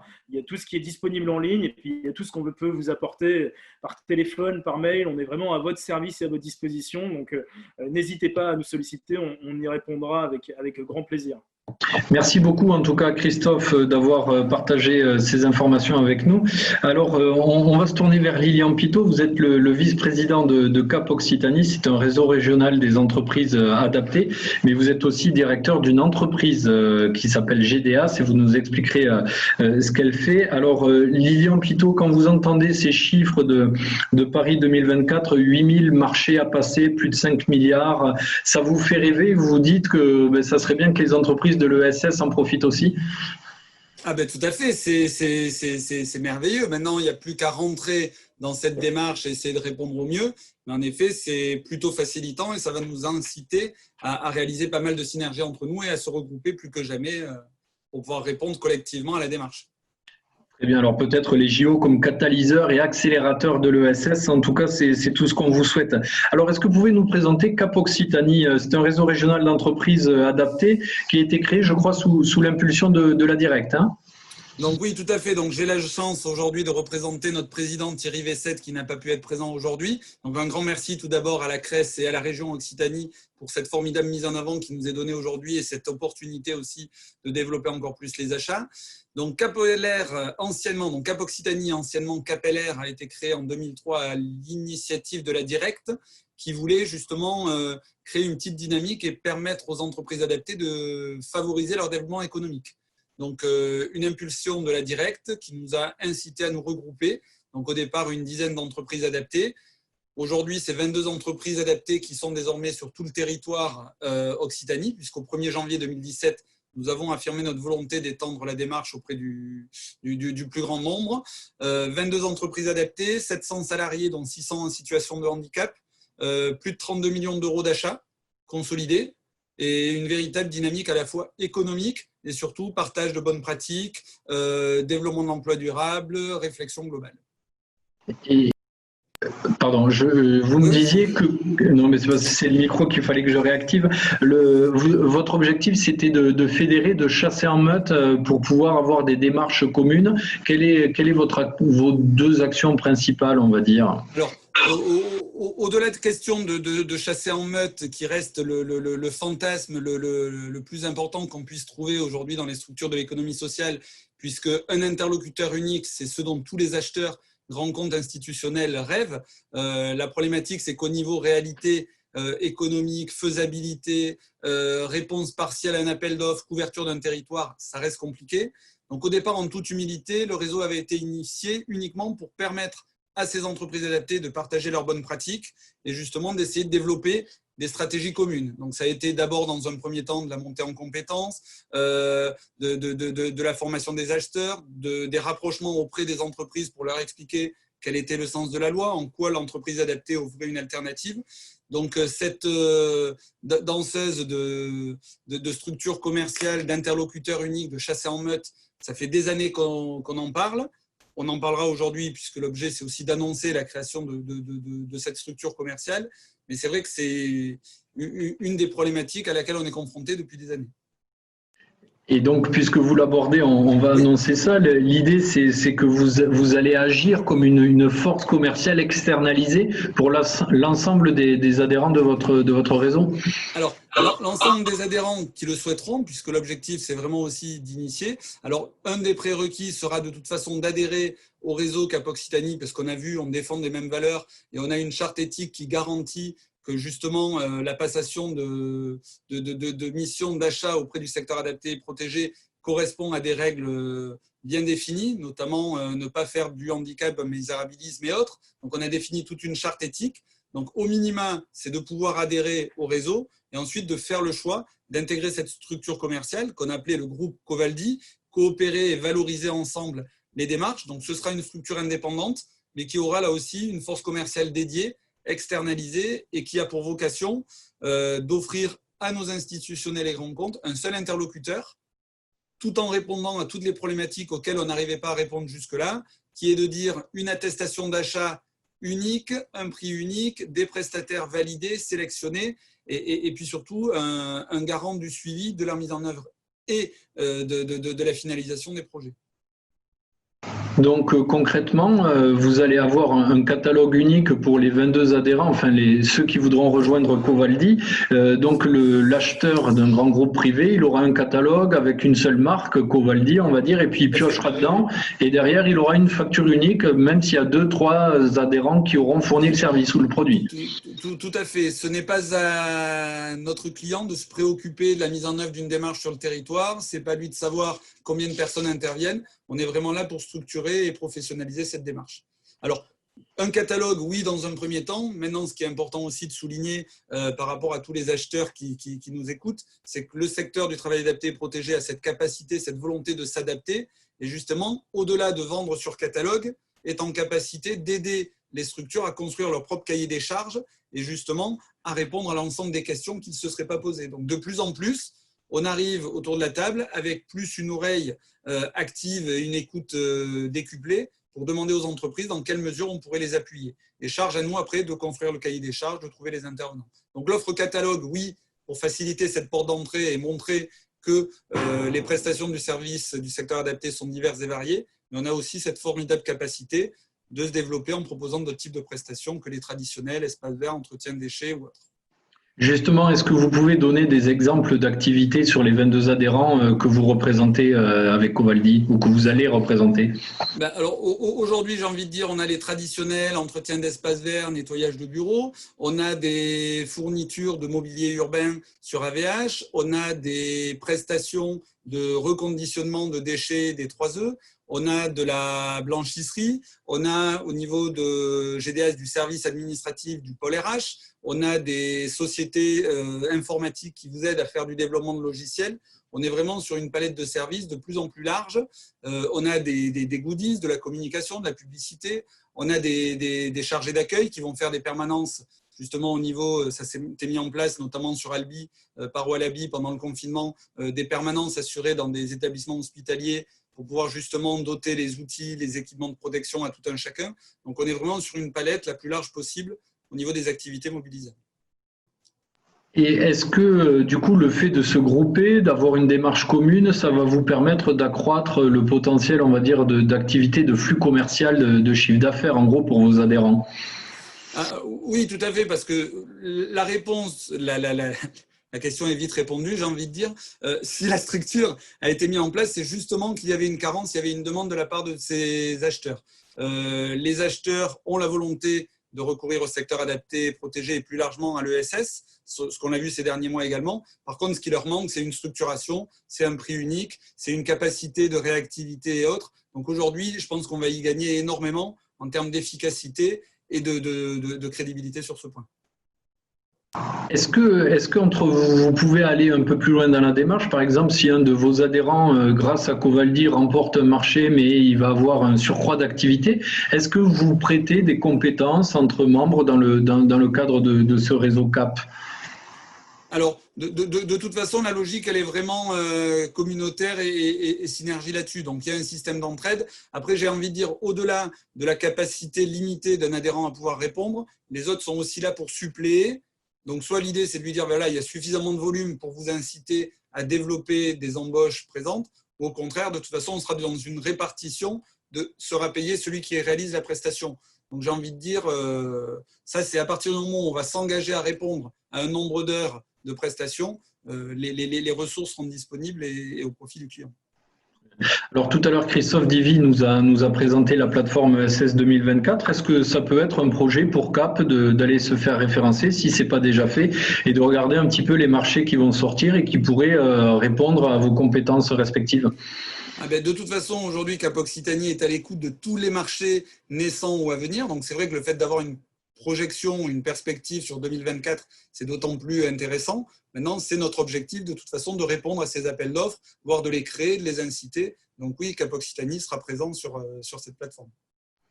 Très bien. Alors, on va prendre votre autre casquette, celle de dirigeant de GDAS. Alors, GDAS, c'est une entreprise qui fait de la prestation administrative. Je crois que vous nous la présentez en quelques mots. Alors, GDAS a été créé en 2010 par une logique de réalisation de prestations administratives. Maintenant, nos prestations ont évolué depuis quelques années par la montée en compétences de nos équipes, par la volonté de montrer qu'une personne en situation de handicap pouvait réaliser des prestations plus importantes, plus capées que simplement administratives. L'entreprise est, devenue en 2015 une entreprise qu'on pourrait dire à mission, puisque nous avons intégré dans notre objet social l'inclusion des personnes en situation de handicap comme étant la première des préoccupations de la structure. Donc, on le fait en embauchant nous-mêmes des personnes en situation de handicap qui réalisent des prestations administratives ou autres au profit des entreprises.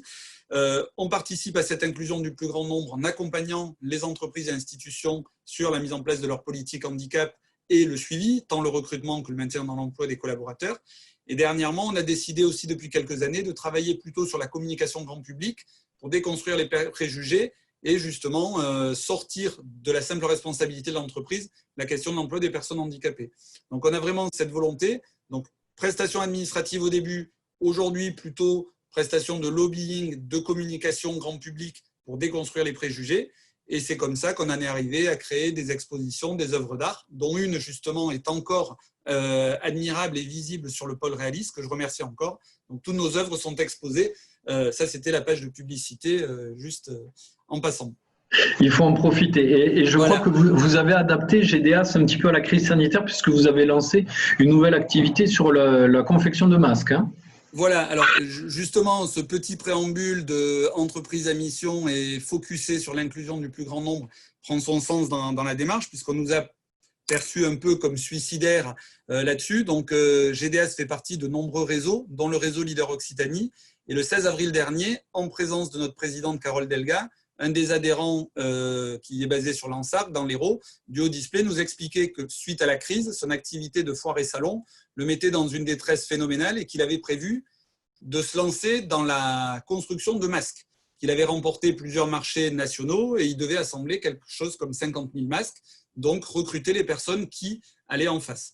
Donc rapidement, on n'y connaît rien au textile. Par contre, notre mission était de dire, voilà, si on veut favoriser l'insertion du plus grand nombre, on a cette opportunité aujourd'hui de créer de nouveaux emplois. Donc, on a décidé de créer une dizaine de postes début avril et de créer notre propre atelier de couture au sein de GDAS, en achetant tout d'abord des machines Singer grand public et puis rapidement de se rendre compte que non, si on voulait perdurer dans cette démarche industrielle, il fallait des vraies machines. Donc, tout s'est enchaîné avec un soutien de la région dans le cadre du Pass Rebond. On a pu développer justement l'investissement, l'achat de ces machines. Et ce qui, au départ, passait un peu sur un coup de tête temporaire, on se rend compte que 7 mois après, on a passé le seuil des 25 000 masques assemblés, qu'on est passé de masques de protection à un projet d'ambition nationale, le projet Résilience, qu'on a continué à développer des masques de protection pour les entreprises et qu'on a fait évoluer petit à petit ces masques vers du masque logoté. Donc vous avez ici le masque Realis. Nous avons aussi le masque de la IS Academy. Donc encore merci à l'économie sociale et solidaire. Nous avons dernièrement assemblé pour la CRES, merci Madame Karen, justement les masques Respirons de l'ESS et pour arriver un peu plus avec des masques animaux.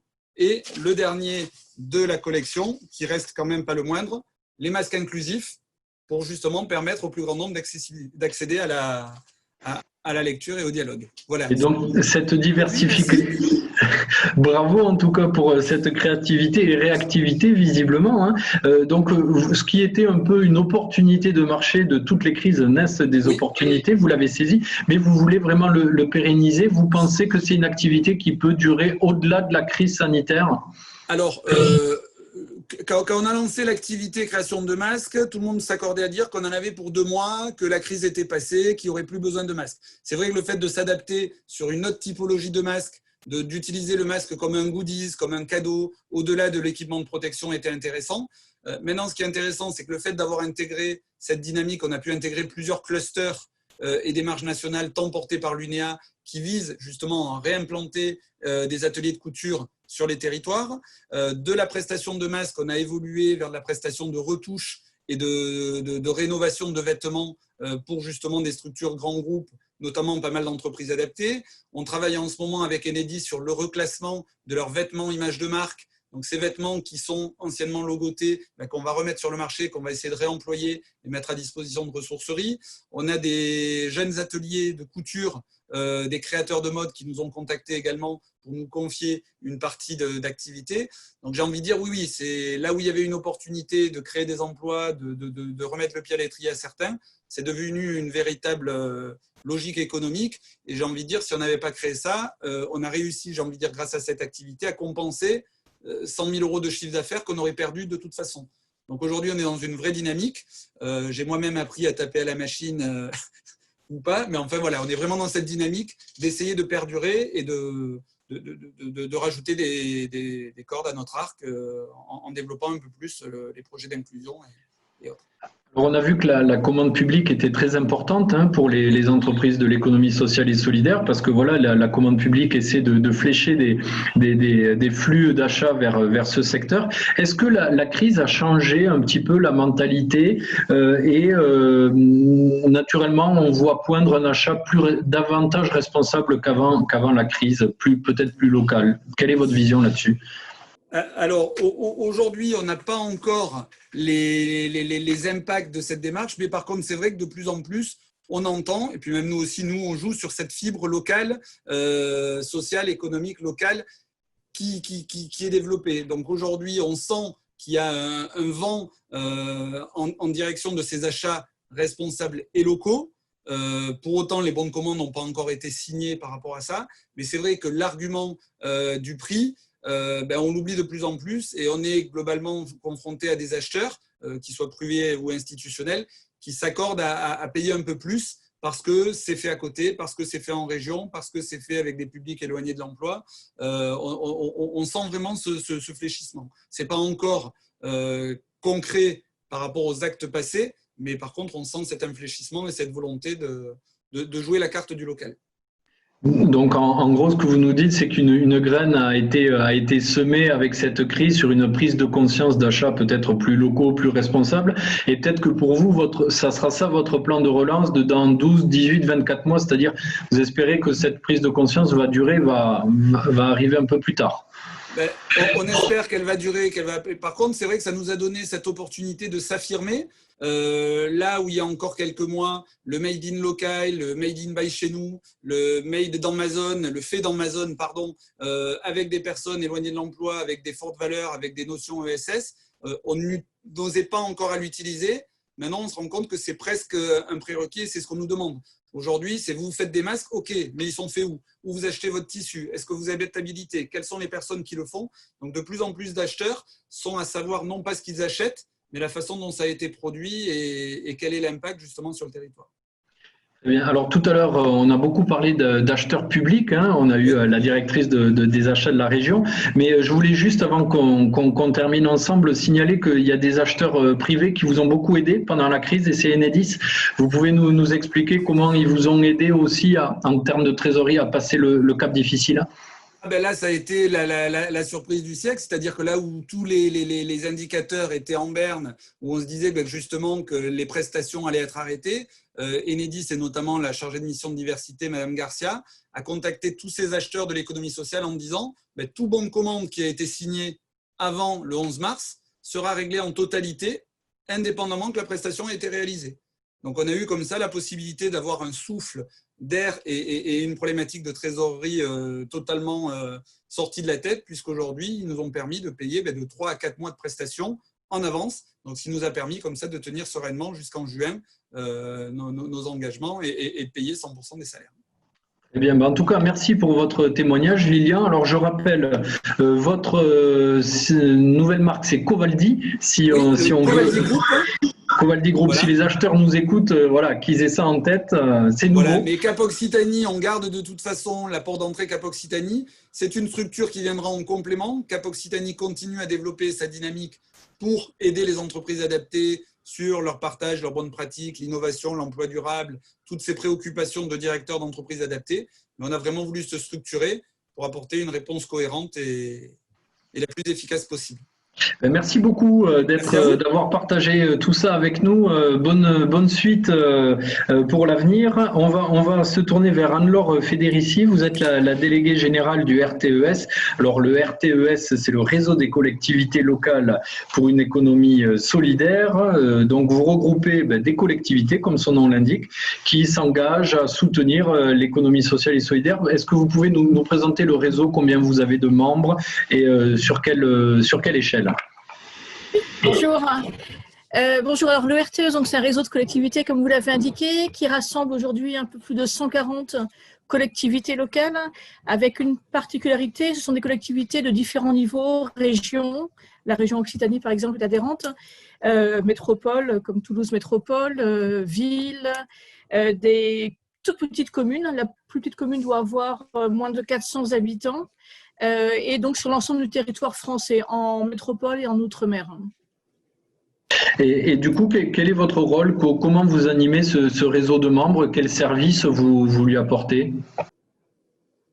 C'est un réseau de collectivités qui a comme objectif, donc qui a été créé il y a presque une vingtaine d'années maintenant par des élus qui avaient souvent pour la première fois en charge une délégation d'économie sociale et solidaire et qui ont ressenti le besoin de créer un réseau à la fois d'échange de pratiques entre élus, entre collectivités, et puis également un réseau de lobbying pour faire avancer la place de l'économie sociale et solidaire dans les politiques publiques au niveau local, national et même européen.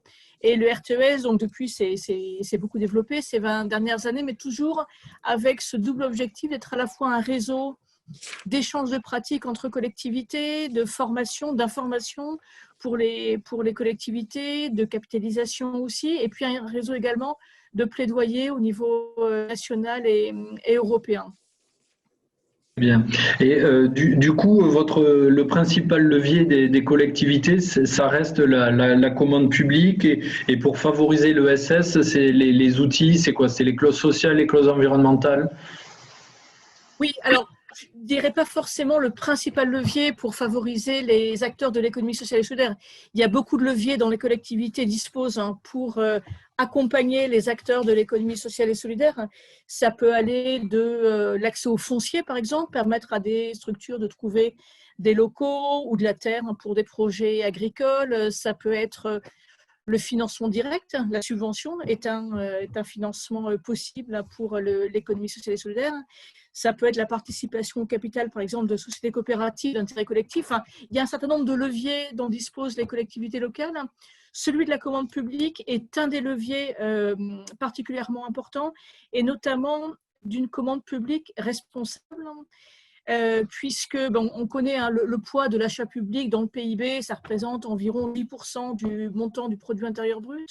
Et donc, on sait que si on oriente ces 10% vers des achats qui ne soient pas, comme on l'a dit, le moins-disant, c'est-à-dire uniquement sur un critère prix, mais qui prennent en compte d'autres critères, notamment sociaux et environnementaux, ça peut vraiment contribuer à développer une économie plus solidaire. Et je pense que c'est vraiment le gros enjeu de la commande publique responsable et le gros enjeu aussi du développement de cette commande publique responsable dans les collectivités, dont les marchés représentent plus de la moitié des achats publics au total.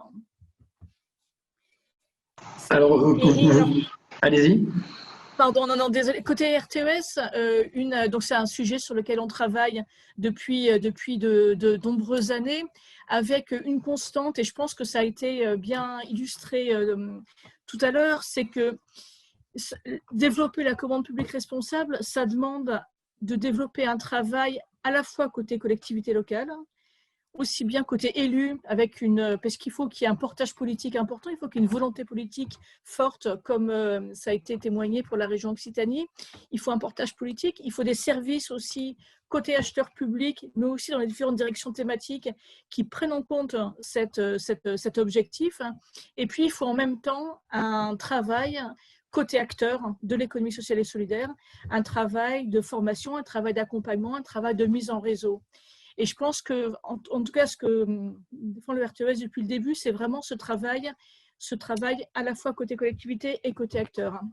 Alors pour le coup, quand on m'a demandé d'intervenir à cette rencontre, j'étais à la fois très, très contente et puis en même temps, je me dis que ça va être compliqué parce que la région Occitanie est quand même une des régions qui est un peu une référence dans le domaine, avec le premier salon Covantis. Alors je ne sais plus parce que je ne connais plus l'équipe de la CRES aujourd'hui, mais je crois que ça doit être 2008. Enfin, ça a été vraiment le premier salon qui a été porté au sein des chambres régionales de l'économie sociale et solidaire, qui aujourd'hui a fait des émules dans d'autres régions, mais c'était le premier région. Et puis Marie Meunier présentait tout à l'heure le SPASER, qui a aussi été un des premiers SPASER conclus, parce qu'il faut savoir que ces SPASER, donc ces schémas de promotion de l'achat socialement écologiquement responsable, sont obligatoires, ont été rendus obligatoires par la loi de 2014, la loi sur l'économie sociale et solidaire de 2014, pour environ un peu plus de 160 collectivités locales. Mais aujourd'hui, il n'y a que 20 collectivités locales en France qui ont adopté un SPASER. Donc, il y a vraiment une marge de progrès possible importante. Eh bien, vous nous disiez que vous partagez dans votre réseau des bonnes pratiques que certaines collectivités mettent en œuvre. Est-ce que vous pouvez nous donner un exemple ou deux de pratiques qui auraient émergé dans une collectivité que vous avez partagées et comment vous la partagez? C'est au cours d'une assemblée générale? C'est sur Internet? Comment se passent les échanges? Alors, les échanges, comment ça se passe? Alors, on organise régulièrement des webinaires. Avant même le confinement, on organise depuis plusieurs années des webinaires, des journées de formation, des journées d'échange. Et donc, on a eu depuis une dizaine d'années de nombreuses journées organisées autour, par exemple, des clauses sociales qui ont été évoquées tout à l'heure. Les clauses sociales qui donc permettent l'embauche de personnes qui sont au chômage longue durée ou de personnes handicapés. Le travail qui est mené, c'est, je pense, à la fois pour faire connaître le cadre réglementaire. Parce qu'aujourd'hui, ce qui n'était pas le cas il y a encore 15 ans, mais aujourd'hui, le cadre réglementaire, il existe et il permet vraiment le développement d'une commande publique responsable. Ça a été évoqué par la responsable des achats. On a aujourd'hui les clauses sociales, les clauses environnementales qui sont bien reconnues. On a la possibilité d'utiliser le cycle de vie, la notion de cycle de vie qui apparaît, qui permet aussi d'intégrer ces éléments dans l'achat d'un produit.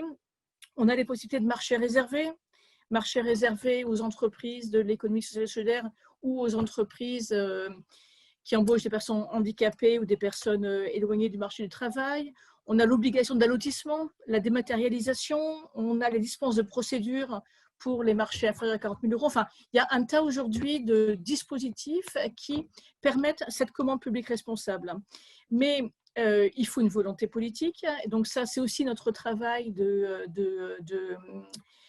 mettre en évidence, d'inciter les élus. On a par exemple, à l'occasion des élections municipales, réalisé donc ce qu'on appelle un kit municipal, qui était donc un kit à destination des nouvelles équipes municipales, avec une vingtaine de fiches pratiques très concrètes sur comment, en tant qu'élu, qu'est-ce que je peux faire en tant qu'élu pour favoriser le développement d'une économie plus solidaire. Et donc, une de ces fiches était bien sûr consacrée à la question de la commande publique. Donc aujourd'hui, il y a un travail important de faire connaître ces différents dispositifs. Il y a au niveau national, par exemple, un guide social, un guide des aspects sociaux de la commande publique qui est en train d'être élaboré par le ministère de l'économie et des finances. Et donc, nous, on contribue à ce guide en portant au maximum la voix des collectivités locales, qui d'ailleurs, souvent, sur la matière, sont plus exemplaires que l'État, il faut le dire.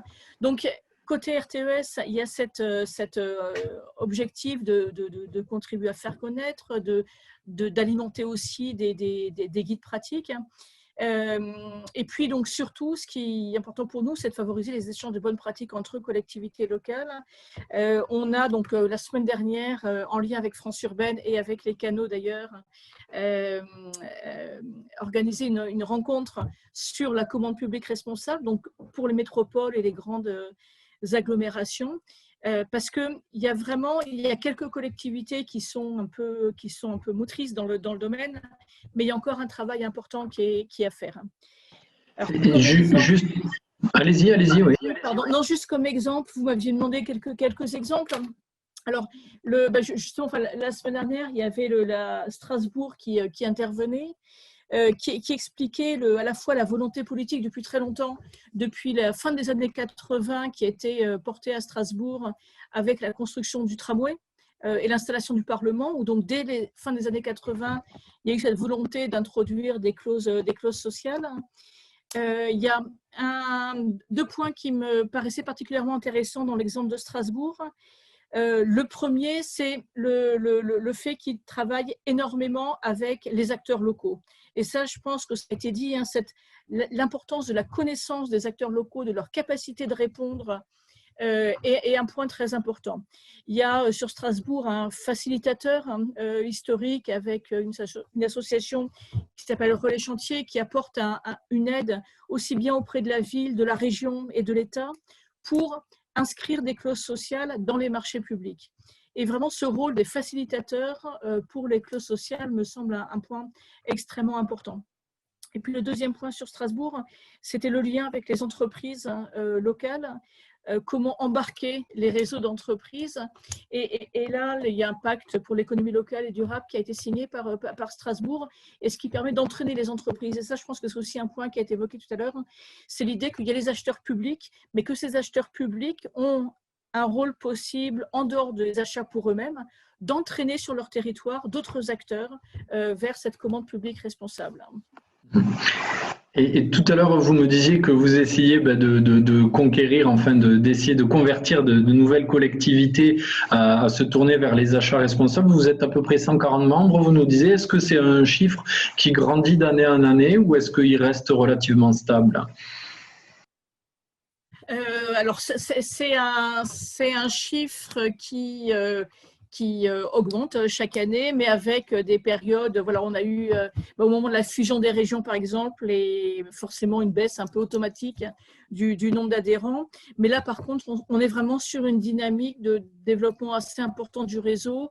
On a sur le dernier mois une dizaine de nouvelles collectivités locales adhérentes sur un mois et pas mal d'autres en perspective. Je pense que ça confirme ce qui a été dit. On sent qu'il y a vraiment une prise en compte des collectivités locales, de la nécessité de réfléchir à d'autres modèles économiques, d'autres façons de développer le territoire. Et ce qu'on promeut, c'est que pour les collectivités, ce n'est pas simplement en fait d'accompagner les acteurs de leur territoire, mais c'est d'abord de se poser la question: comment est-ce que je peux développer mon territoire avec les acteurs de l'économie sociale et solidaire? Et ça, je pense que c'est un point qui est important, c'est que les acteurs de l'ESS peuvent apporter vraiment des réponses intéressantes au développement des territoires. Alors, le sujet aussi de cette table ronde, c'est la relance économique, comment elle peut profiter à l'économie sociale et solidaire. Est-ce que vous incitez vos adhérents, voilà, dans le cadre des plans de relance, il y a le grand plan de relance national, France Relance, 100 milliards. Est-ce que vous incitez les adhérents de votre réseau, mais ils doivent être déjà convaincus, de flécher une partie de cette relance dans leur territoire vers l'économie sociale et solidaire? Est-ce que vous avez émis un kit ou je ne sais pas, des idées générales pour les aider dans ce sens? Alors, on a bien sûr au niveau national apporté des propositions sur l'inscription de l'ESS dans le plan de relance national. Ce qui nous semble un enjeu important aujourd'hui, c'est le volet justement territorial du plan de relance. Et là, c'est encore des choses qui sont très très récentes. Donc, on n'a pas encore aujourd'hui de collectivités qui l'ont vraiment intégré, puisque la circulaire du Premier ministre est parue le 20 novembre. Mais il y a un enjeu important à inscrire l'économie sociale et solidaire dans les futurs contrats de relance et de transition écologique. Donc, qui sont des contrats territoriaux qui doivent être signés avant juin 2021. Donc, à la fois, il y a un petit peu de temps pour les collectivités locales, mais en même temps, je pense qu'il faut faire très vite, aussi bien collectivités que côté acteurs de l'économie sociale et solidaire, pour que l'ESS ait complètement sa place dans ces contrats de relance et de transition écologique. Donc là, on va voir début janvier, les préfets vont, en lien avec les collectivités, déterminer un peu les zones qui vont contractualiser pour ces plans. A priori, ce sera plutôt au niveau des EPCI, au niveau des établissements publics intercommunaux, que ces contrats de relance vont être fléchés. Et là, je pense qu'il y a un gros enjeu pour les acteurs de l'économie sociale et solidaire à être inscrits dans ces CRTE, dans ces contrats de transition. Très bien. Et ce que vous me disiez quand on préparait ce rendez-vous, c'est que vous espériez que, à l'occasion des marchés qui allaient être lancés pour la relance territoriale, c'est qu'il y ait un allotissement très, très présent pour permettre à des petites structures de pouvoir répondre à des petits lots et pas à des très grands marchés qu'elles ne pourraient pas absorber. Oui, l'allotissement, c'est effectivement un point qui est important, comme l'accompagnement, et ça peut être vraiment, c'est le rôle des collectivités locales de tout niveau, l'accompagnement à la mise en réseau collective des acteurs. L'exemple précédent avec Cap Occitanie, c'est vraiment des démarches qui sont importantes parce que les acteurs de l'ESS sont quand même globalement des petits acteurs, donc rencontrent globalement les mêmes problématiques que les TPE, que les très petites entreprises, et qu'il y a nécessité pour ces acteurs de pouvoir se rencontrer, travailler ensemble pour être en capacité de répondre à des marchés. Et il y a peut-être un autre point qui est important, qui a peut-être peu été évoqué, ça a rapidement été évoqué par Laurent Dupuis, c'est la question de l'innovation dans les marchés publics. Aujourd'hui, il y a une définition de l'achat innovant qui est assez large dans le marché public, et avec notamment une expérimentation qui permet pour des marchés de moins de 100 000 euros de travailler sur des marchés négociés, sans mise en concurrence. C'est quelque chose qui est assez peu utilisé aujourd'hui, et récemment, il y a 2 mois, on avait fait un webinaire sur cette question des achats innovants. Et la région Grand Est a pu contractualiser un marché innovant avec une structure de l'économie sociale et solidaire, avec l'APF, l'Association des paralysés de France. La région Grand Est qui était à la recherche d'un outil d'analyse de l'empreinte géographique et économique des achats de la région. Donc sur un marché qui est un peu semblable, d'après ce que j'ai compris, à celui qui a été évoqué tout à l'heure, c'est-à-dire comment identifier les fournisseurs de la région. Et à l'occasion d'un rendez-vous d'affaires qui a été organisé par la CRES Grand Est, Espresso, donc, qui s'est inspiré de ce que faisait la CRES Occitanie, l'APF a rencontré la région et lui a dit, ben voilà, nous on peut faire ça, ça, ça. Et suite à cette rencontre, il y a eu cette conclusion de ce marché d'innovation. Ce qui est important, c'est que, l'intérêt de ces marchés d'innovation, c'est que la réponse aux besoins, elle n'est pas, préfigurée dès le départ. Elle n'est pas dans le cahier des charges dès le départ. On est vraiment sur une co-construction, structure de l'ESS et collectivité locale pour répondre aux besoins. Et il y a vraiment une démarche un peu itérative, chemin faisant, pour répondre au mieux à ce besoin.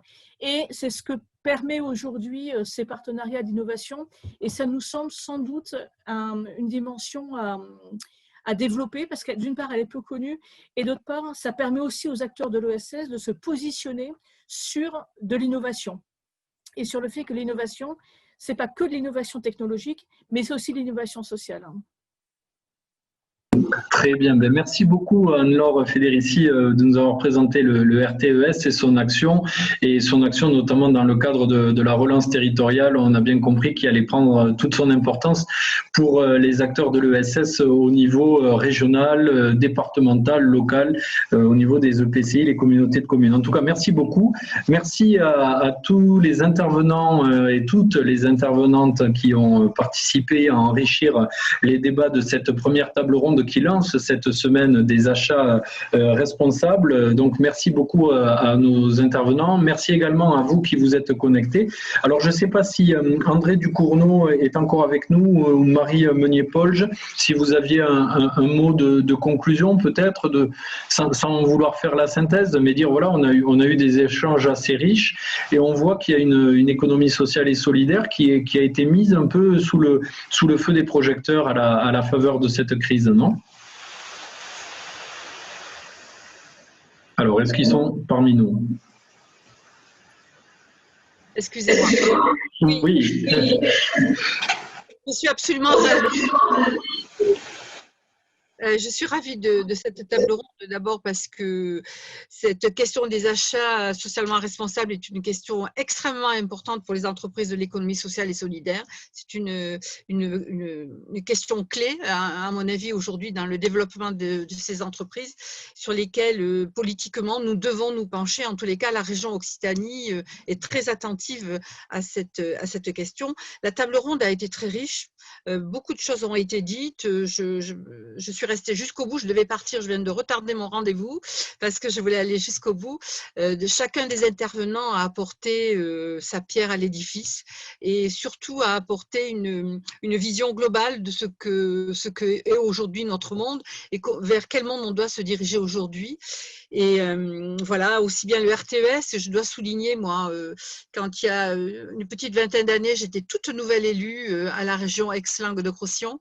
Le RTES a été une structure qui a été un outil en tant qu'élu qui a été extrêmement enrichissant pour le développement du territoire d'alors avec la vision économie sociale et solidaire. Mais je sais aussi que pour toutes les collectivités du territoire français, nous avons pu avancer solidement là-dessus et puis cheminement, l'histoire a avancé dans ce sens-là. Et je crois qu'aujourd'hui, l'économie sociale et solidaire démontre vraiment qu'elle est une économie à part entière, vraiment. Elle a sa place entièrement. Merci à vous tous. Bien. Merci beaucoup en tout cas Marie Meunier-Polge d'avoir dit le mot de la fin. Merci d'avoir aussi dit le mot d'introduction. Je vous donne rendez-vous demain à 14h pour une autre table ronde. Vous en aurez tout au long de la semaine. Je vous invite à vous reporter au programme qui est sur le site de la CRES. Et demain, nous parlerons des clauses sociales, comment elles peuvent être aussi un outil de relance pour l'emploi et notamment pour l'emploi des personnes les plus éloignées justement de l'emploi. En tout cas, merci à tous et à toutes et je vous dis à demain. Bonne soirée. Merci, au revoir. Merci à tous. Merci. Merci. Au plaisir. Au revoir.